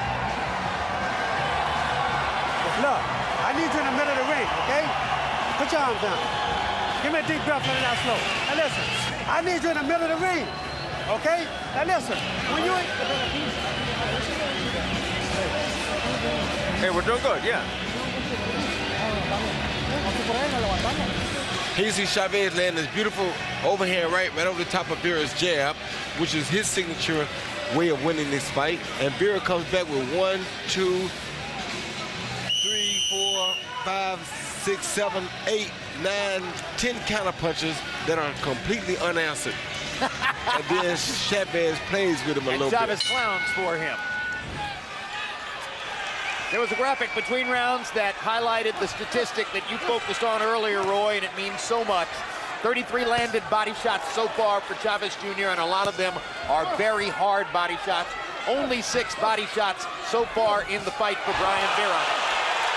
That's the kind of thing that cumulatively plays very big in Chavez's favor. Wears an opponent down drastically. But you know, in the replay that you just showed, Roy, yeah, it was unanswered, but not too many of them landed cleanly or with a lot of impact. So it was a nice moment for Vera, but it also points out what Chavez Jr. is able to do. Make you expend energy without actually doing too much damage. Well, I don't know if they would have did too much damage had they landed cleanly. Right.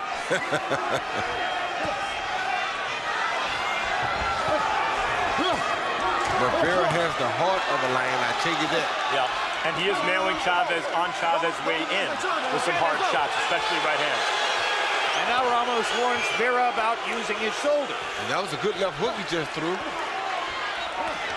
He's warned about 4 times for Rafael Ramos by Rafael Ramos for a variety of different things. He's warned him for using his arm bar. He's warned him for using the shoulder.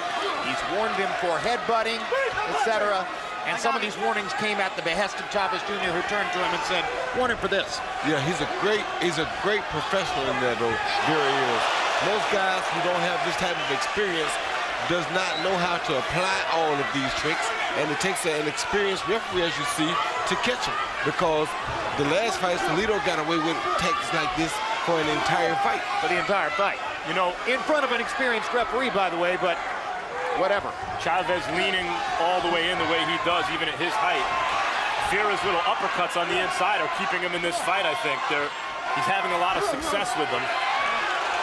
And there he landed a right cross. He's not here to lose. The only thing I don't like about what Vera is doing is the fact that he won't commit to no type of a body attack. None. You're fighting a bigger man, a stronger man, you must commit to a body attack. Especially when he's digging in yours as hard as Chavez is digging in his. Vera outworking Chavez at close quarters. Chavez Jr. doesn't really seem to care.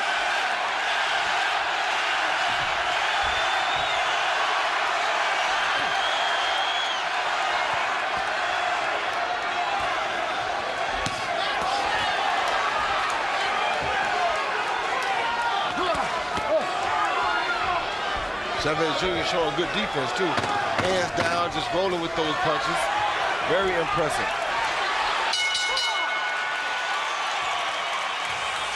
Well, some days suspect Julio Cesar Chavez Jr. might be a light heavyweight. And if he moves to 175 pounds, there he is. Sergey Kovalev, a hard puncher who may be waiting for him, and the kind of money that you get for fighting Julio. Someday like tonight, he's probably a light heavyweight at least. In fact, probably likely a cruiserweight.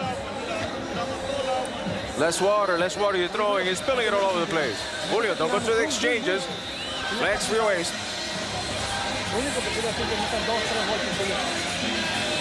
That ain't work.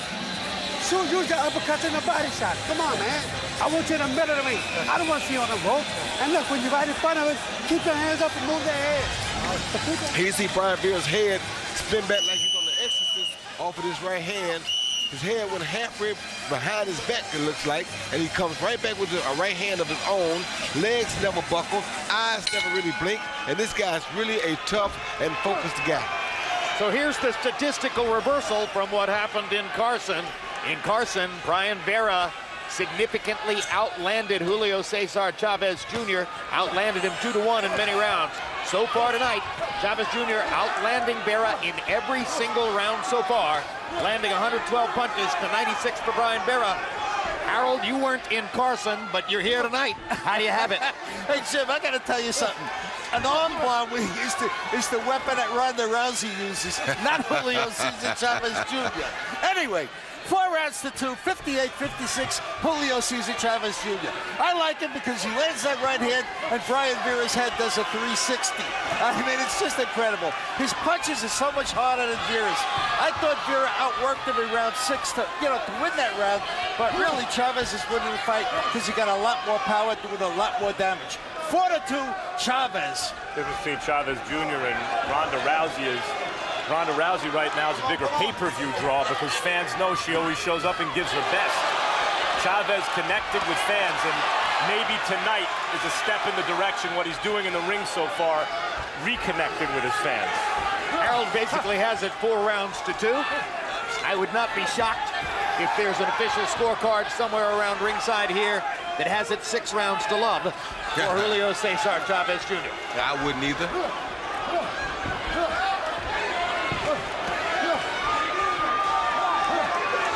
Now Vera finally threw a body shot. And another one. And Let it go, another one. let it go. Let it go, that's it. Let's go.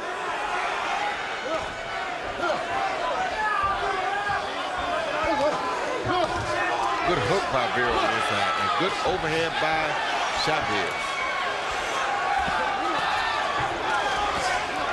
Chavez going to the body twice there.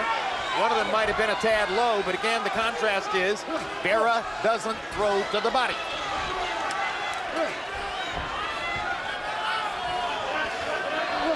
If you're Vladimir Klitschko, you can get away with going through 12 rounds without throwing a body shot. You might knock Alexander Povetkin down 4 times.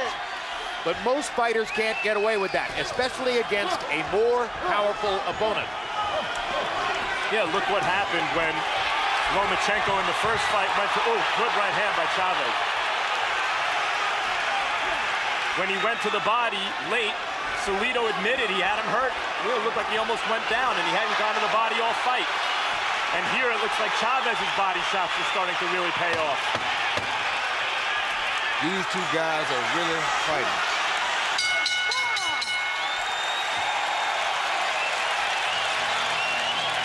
June 7 on HBO pay-per-view.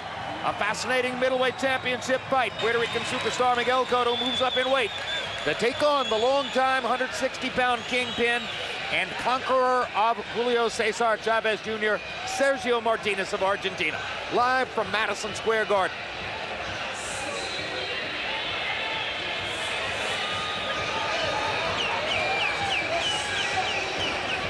Hands up and move your head. Look, you won the first half of the round and lost the second half. Because look, you try to move too much. You try to move your feet when you're close. You don't have to, okay? Keep the pressure, keep the pressure. He's throwing much, but you got to press. Robbie Box numbers on the 7th round found Chavez landing 28 out of 48. That's 58%. Vera was 21 of 84. It was a good round. It was the high connect for both fighters. Vera throwing 36 more punches, but Chavez Jr.'s punches considerably harder. And it just underscores, Chavez Jr., his fights are action-packed and dramatic. That round was a good example. And he's just good enough to go along with that, where his appeal is not just that he's the famous man's son, but that he gives you value for your entertainment dollar. He's doing it again here. Yep, this is value. This is entertainment. Come on, hit me. Come on. Come on. You gotta keep it clean, okay? Let's go. Let's go. Vera wanted to touch gloves. Chavez wanted to hit him with a left hook. Good defense for that body shot by Vera.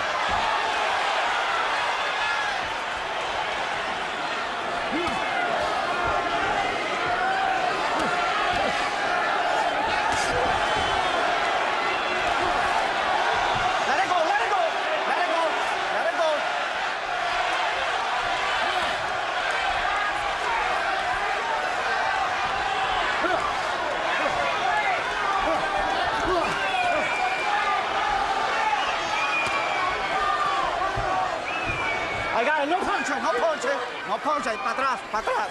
Let's go.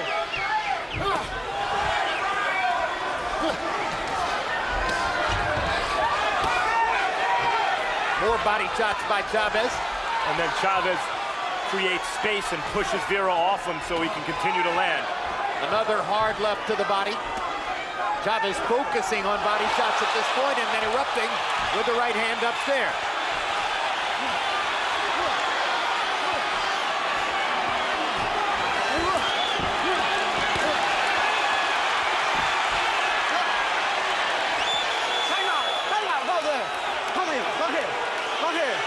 Don't do it.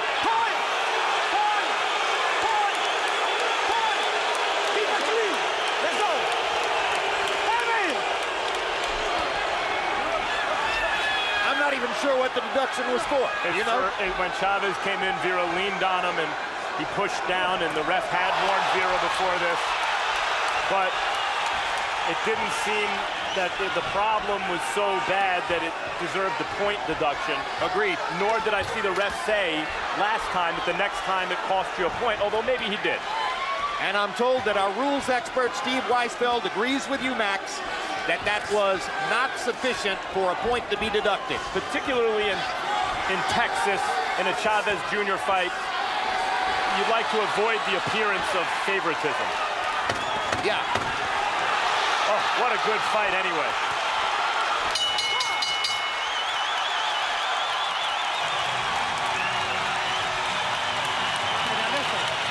Freeze. Come on, get the eye. Listen. Now understand something. Okay, you're not fighting, put it down. Now you're fighting his fight. You're not fighting your fight. Okay? I told you I want you in the middle of the ring. In the middle, you're moving too much. Where you going? Okay, the guy just stalking you and you're moving, you got nothing left. You understand? He's done, Julio. He's done. He can't handle your body shots. Come on, you finish it up. You'll be happy.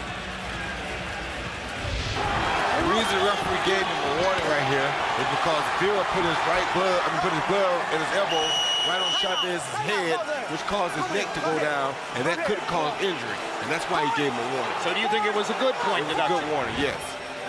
Good point deduction. Good point deduction. Okay. So we have a vote from Roy Jones that it was a good one.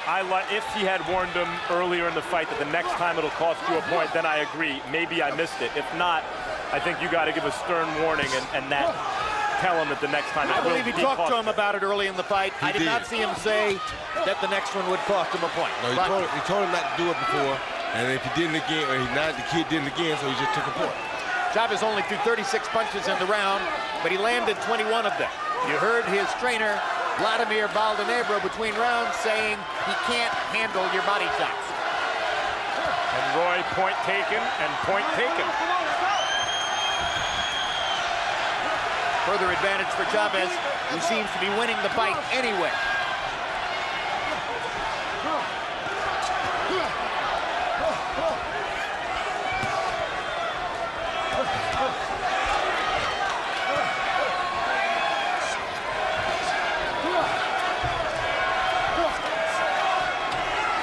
On the scorecard, you could see where it would be one-sided for Chavez. At least that's the way it looks to us. But it's a terrific one-sided fight. Brian Vera is doing everything he possibly can. Julio Cesar Chavez Jr. is demonstrating that when he's in shape, properly conditioned, makes weight, ready to fight, he's got a lot of skills and amazing strength.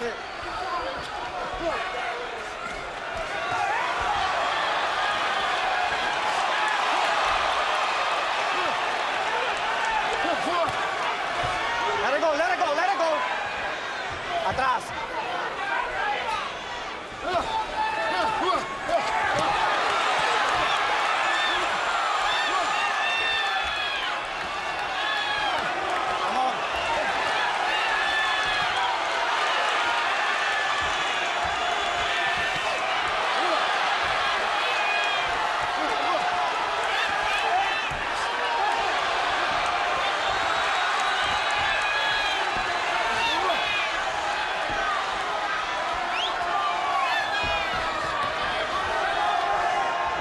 That's it.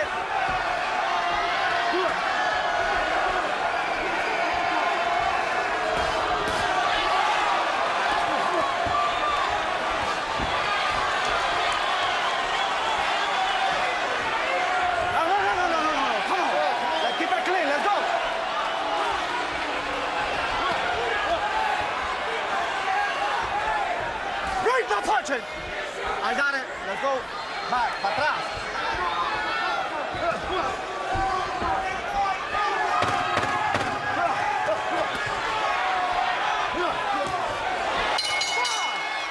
More of the same in San Antonio. Terrific fight between Chavez Jr. and Brian Vera earlier this evening. Oscar Valdez right there in the middle of your screen. Featherweight prospect for the promoter Top Rank. Former Mexican Olympian. Fought in his 8th professional fight against a committed, energetic, brave featherweight opponent named Samuel Sanchez. And several of Valdez's big punches wobbled Sanchez during the fight. He never actually knocked him down, but after that last wobble, the referee stopped the fight, and it was another TKO victory for Valdez, who's off to a good start in his professional career.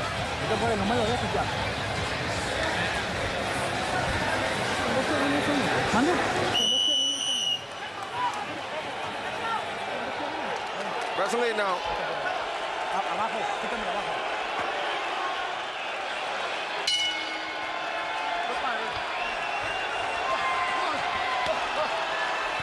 Round 10 of a scheduled 12 in San Antonio.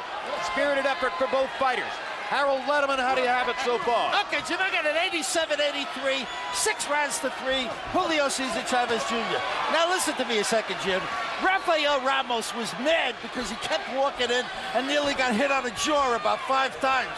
He walks in early, yells break, but he's right in the middle, and when they throw a punch, they almost hit him. Now, Brian Vera pulls Chavez's head down, and Ramos takes a point. Ridiculous, absolutely atrocious. You can't take a point because you're mad about a guy that almost hit you. I mean, it could be the difference in the fight, and I don't want to see the referee be the difference in the fight. I'm against that. 6 rounds to 3, Chavez. All right, so now let me make the point to button this. 4 of us now have criticized the referee for taking that point for Brian Vera's arm on the back of Chavez's neck. Roy Jones said it was a good point deduction. And among the 5, the only one who's ever been in a prize fight ring with somebody's arm on the back of his neck is Roy Jones. Exactly, and that's why you stop that and you make him stop doing it by taking a point, and hopefully that'll stop him from doing it for future times in the fight. That's why he's trying to show him and deliver a message that I told you, keep your elbow off the back of the kid's neck. I'm gonna take a point this time to make sure that if you do it again, at least you'll be conscious that I might take a point or disqualify you. That is a very dangerous thing inside the boxing ring. Back to the fight. And it's more of the same. Chavez Jr. landing body shots and trying to wear down and hurt Brian Vera. Vera trying to outwork him. Out-activity Chavez Jr. throughout the fight, as he did in Carson, California, but it's not the same here. No, it's not. And that's why he's going to the tactics of doing things like that, because he'll do anything to get Chavez away from him, because Chavez is in shape this time. And the referee knows that. So he's just trying to keep it clean. He could have took 2 more points because he did it again 2 more times since then. He's only trying to keep the fight clean and look out for the safety of the fight. Solid right hand by Chavez. Left hook to the body, which has been a big part of the attack tonight. That's it.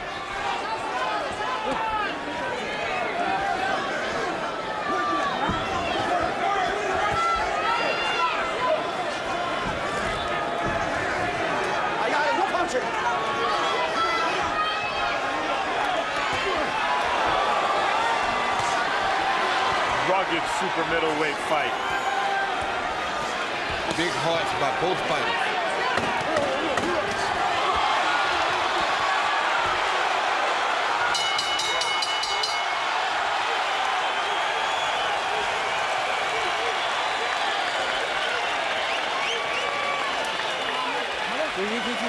Good, good, good, good.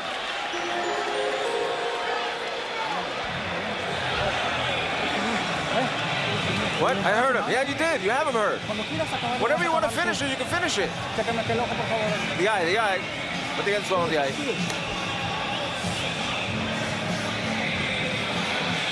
You're doing better in the middle of the ring. You got a lot of room in the middle of the ring when you want to turn him, okay? So you got to do that. You understand? Listen. Now listen. When you come out this round, I want you to come out in the middle of the ring, but using the jab. All straight punches first. Just straight punches down the middle. When they get close, put your hands here. Move your head side to side, and then shoot uppercuts, okay? All right? Let's go! Let's go! Let's go! Fuera! Dale! Abibant's numbers through 10 rounds, power shots. Chavez Jr. landing 164. Brian Vera only 99. Only 9 of Vera's to the body. 55 of Chavez Jr.'s landed power shots. Hard punches to the body. Big difference in the fight. With Chavez Jr. in his corner, they want him to stop Vera. Usually when Chavez has fought world-class opponents, he's won on points. Time out. Keep it low, okay? Vete a la esquina. ¿Está bien? Okay. Súbelo, okay? ¿Está bien? You okay? Okay, timing, let's go.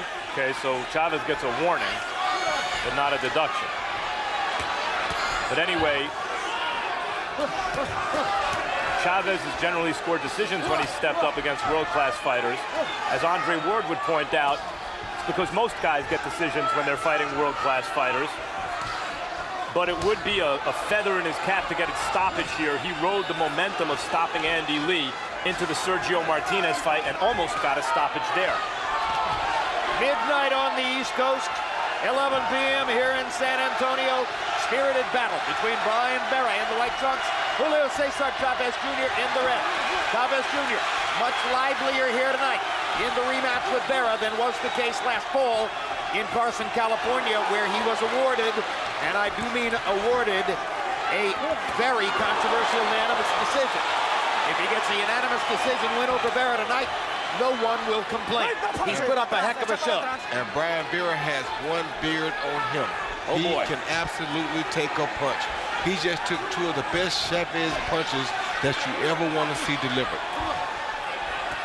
Both fighters have tremendous chins, and those great chins have been on display throughout the fight. Yes. Vera's not trying to lose. That's why he's scored all those upsets in his career. He's really scored a lot of them. And, you know, he doesn't care what role he's supposed to play, a lot like Salido in the first fight. I mean, how else do you stand up to that right hand? The body shot hurt him worse than the right hand did, though. And he still comes back with the overhand right of his own. Look at it. Very few opponents could take the kind of thunder that Chavez has dealt out tonight and keep firing back the way Brian Vera does. And come out, fire back harder than he was before he got here. Whale of a rally by Vera. Chavez tries to stop it with a low blow. Rafael Ramos says, keep him up. Not suggesting he's on that level, but he's got a little Tim Bradley in him, doesn't he? A whole lot of Tim Bradley in him.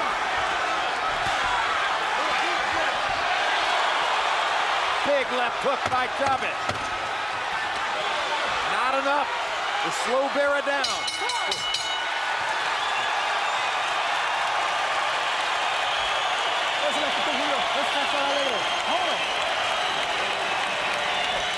Give me more water. Give me more water. That was good. Give me a deep breath. Hold up. I got to cut it. Hold on. Listen. Give me a towel. Give me a... Look, listen. You want to win this fight, you got to win it. Okay?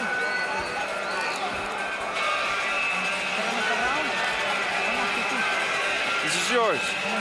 This is yours, just like it was the first round. Just like the first round, there's nothing there. Nicely done. PC Chavez land a 1-2 with probably the best right hand of the fight. Vera's legs doesn't even buckle. Can't ask for a better punch. Then he comes back and brings the attack down low and hit him with a right hook to the body, and that hurt worse than that straight right hand did because you saw his legs buckle then. And that's why I say the offensive body punch are very important. The 22nd round between these two fighters.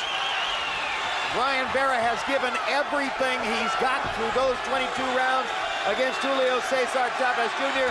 Chavez Jr. much better tonight than he was last fall in California. This should awaken some of those dormant fans who have loved him so much in the past and haven't loved him for the last year. Well, he's awakened them in the arena, that's for sure.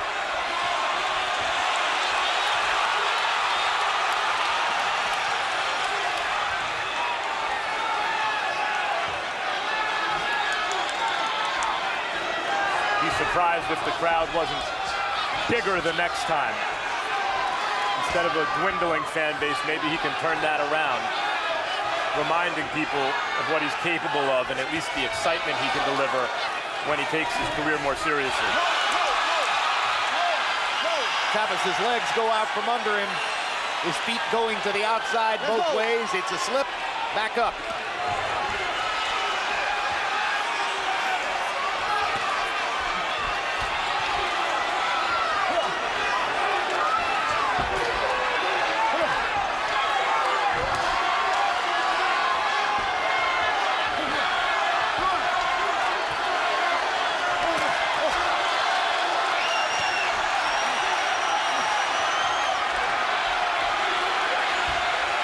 Coming to this round, Chavez Jr. has outlanded Vera by CompuBox count in every round. Chavez Jr. seems content here simply to finish the fight and wrap up what looks to be a decision victory over Vera. Julio's record coming in, 47 wins, 1 loss, 1 draw. The only loss was to Sergio Martinez in his big middleweight title shot. You know, and he doesn't need to do this right now, Chavez Jr. He won the crowd. It seems like he brought back excitement about himself, and he's turning them against him by playing keep away here. And clowning. And he seems to be having a lot of success on the offensive. I wonder if sometimes Julio Jr. is not always clear on what fans will like.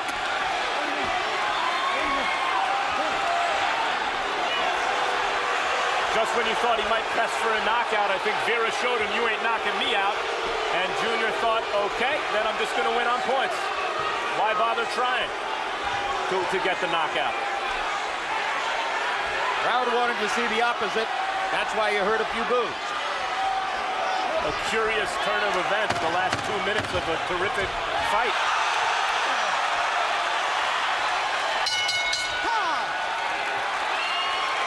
Here his glove touched the canvas. I thought that could have been called a knockdown. So did Chavez Jr. And so did I.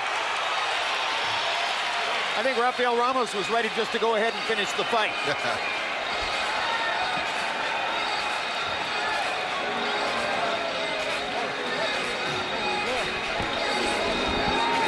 Rita Munoz, girlfriend of Julio Cesar Chavez, mother of his brand new daughter Julia, and Brian Vera's girlfriend and mother.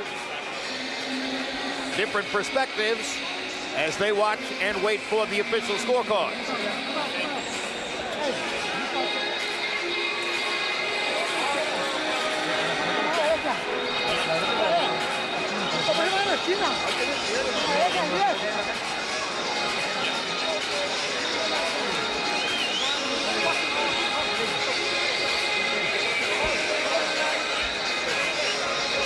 Harold, take us through the 3 official judges who'll score the fight. Okay, Jim, absolutely.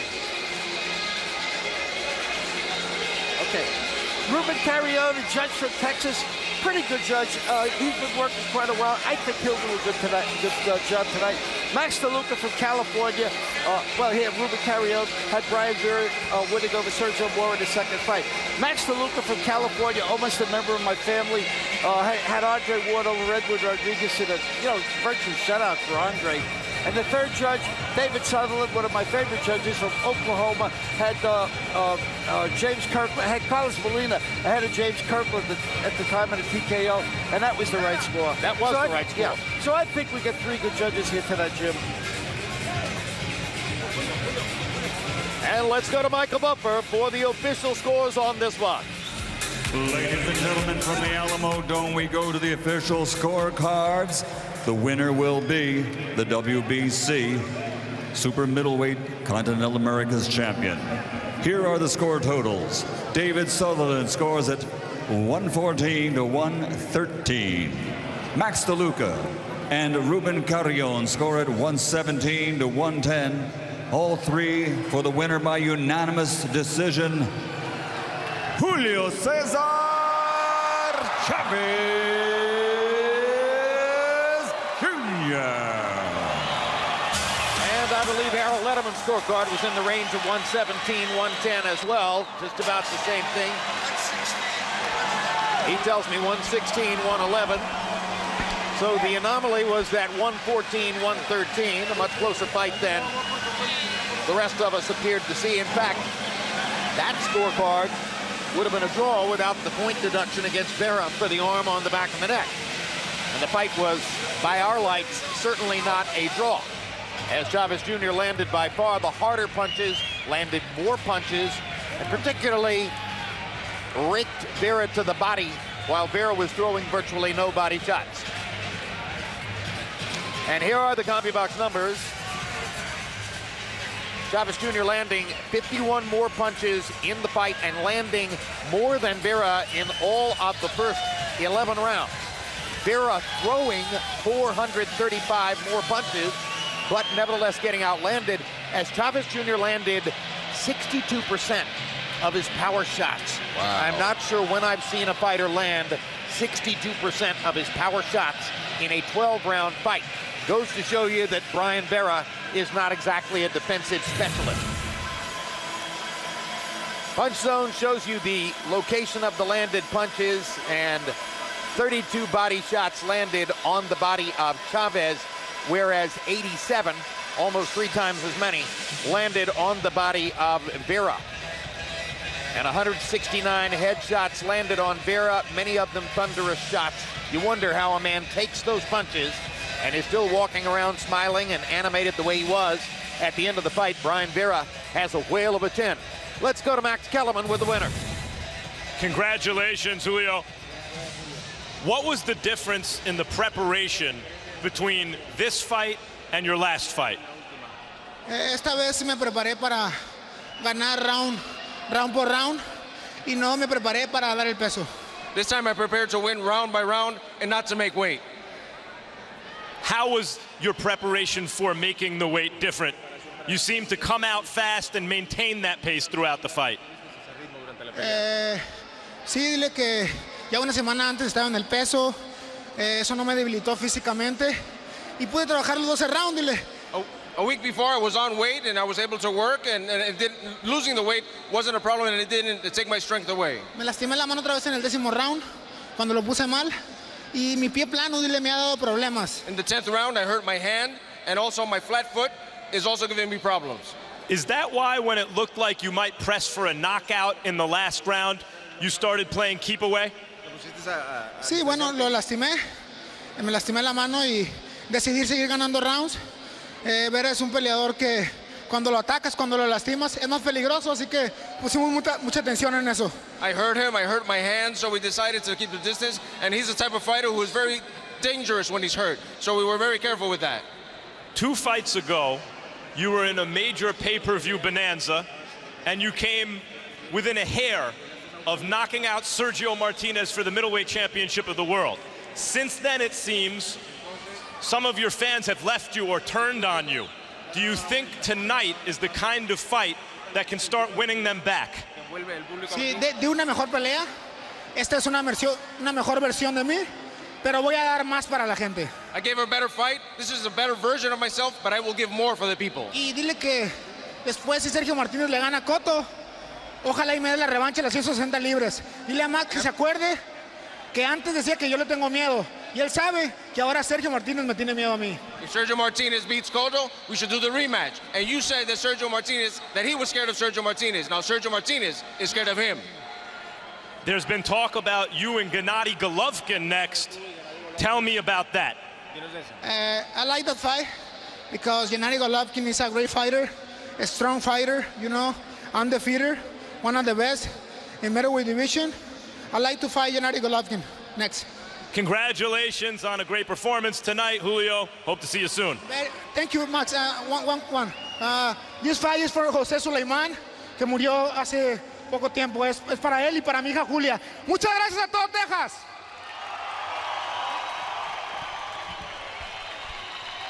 Brian, another valiant effort, but right from the beginning, it seemed this fight was different in terms of his pace and his preparedness. What was the difference tonight? We came in to put on pressure. We did. I still saw the same fighter. He wasn't any better than what I did. I hurt my hand in the 4th round, as you can see. I got away from the jab a little bit. I didn't want to make too many excuses. I found out 4 days ago there was a 12-round fight. we train for a 10 round. I mean, it's always something when we come into this fucking fight. It's always something different. But you know what? I'm a fighter. I always give everybody a great fight. I'll always be here. What is it in you, quickly, where every time he's a big, strong guy, he seemed to hit you with some big right hands, and right when it looked like maybe this is the beginning of the end, you would come right back with a right hand of your own and make a statement, I'm not here to lose, I'm not here to get knocked out. What is it in you that allows you to do that and pull off all the upsets you have in your career? You know, I just got something different than they got inside their chest. You know what I mean? We grew up tough. My mom and dad raised to be tough kids. They can never stop me from doing anything. I'm too tough, too hard-headed, but I need to work on things and be a smarter fighter in order to get to where I want to be. So I'm gonna go back to the drawing board, Ronnie, see what he wants me to do, and then we're gonna start again. Once again, thanks for a fan-friendly fight, Jim. All right, thank you very much, Max Kellerman, and a fan-friendly fight. Indeed, it was a fan-friendly night in San Antonio, as in the first of the two fights, we got a fascinating academic exercise.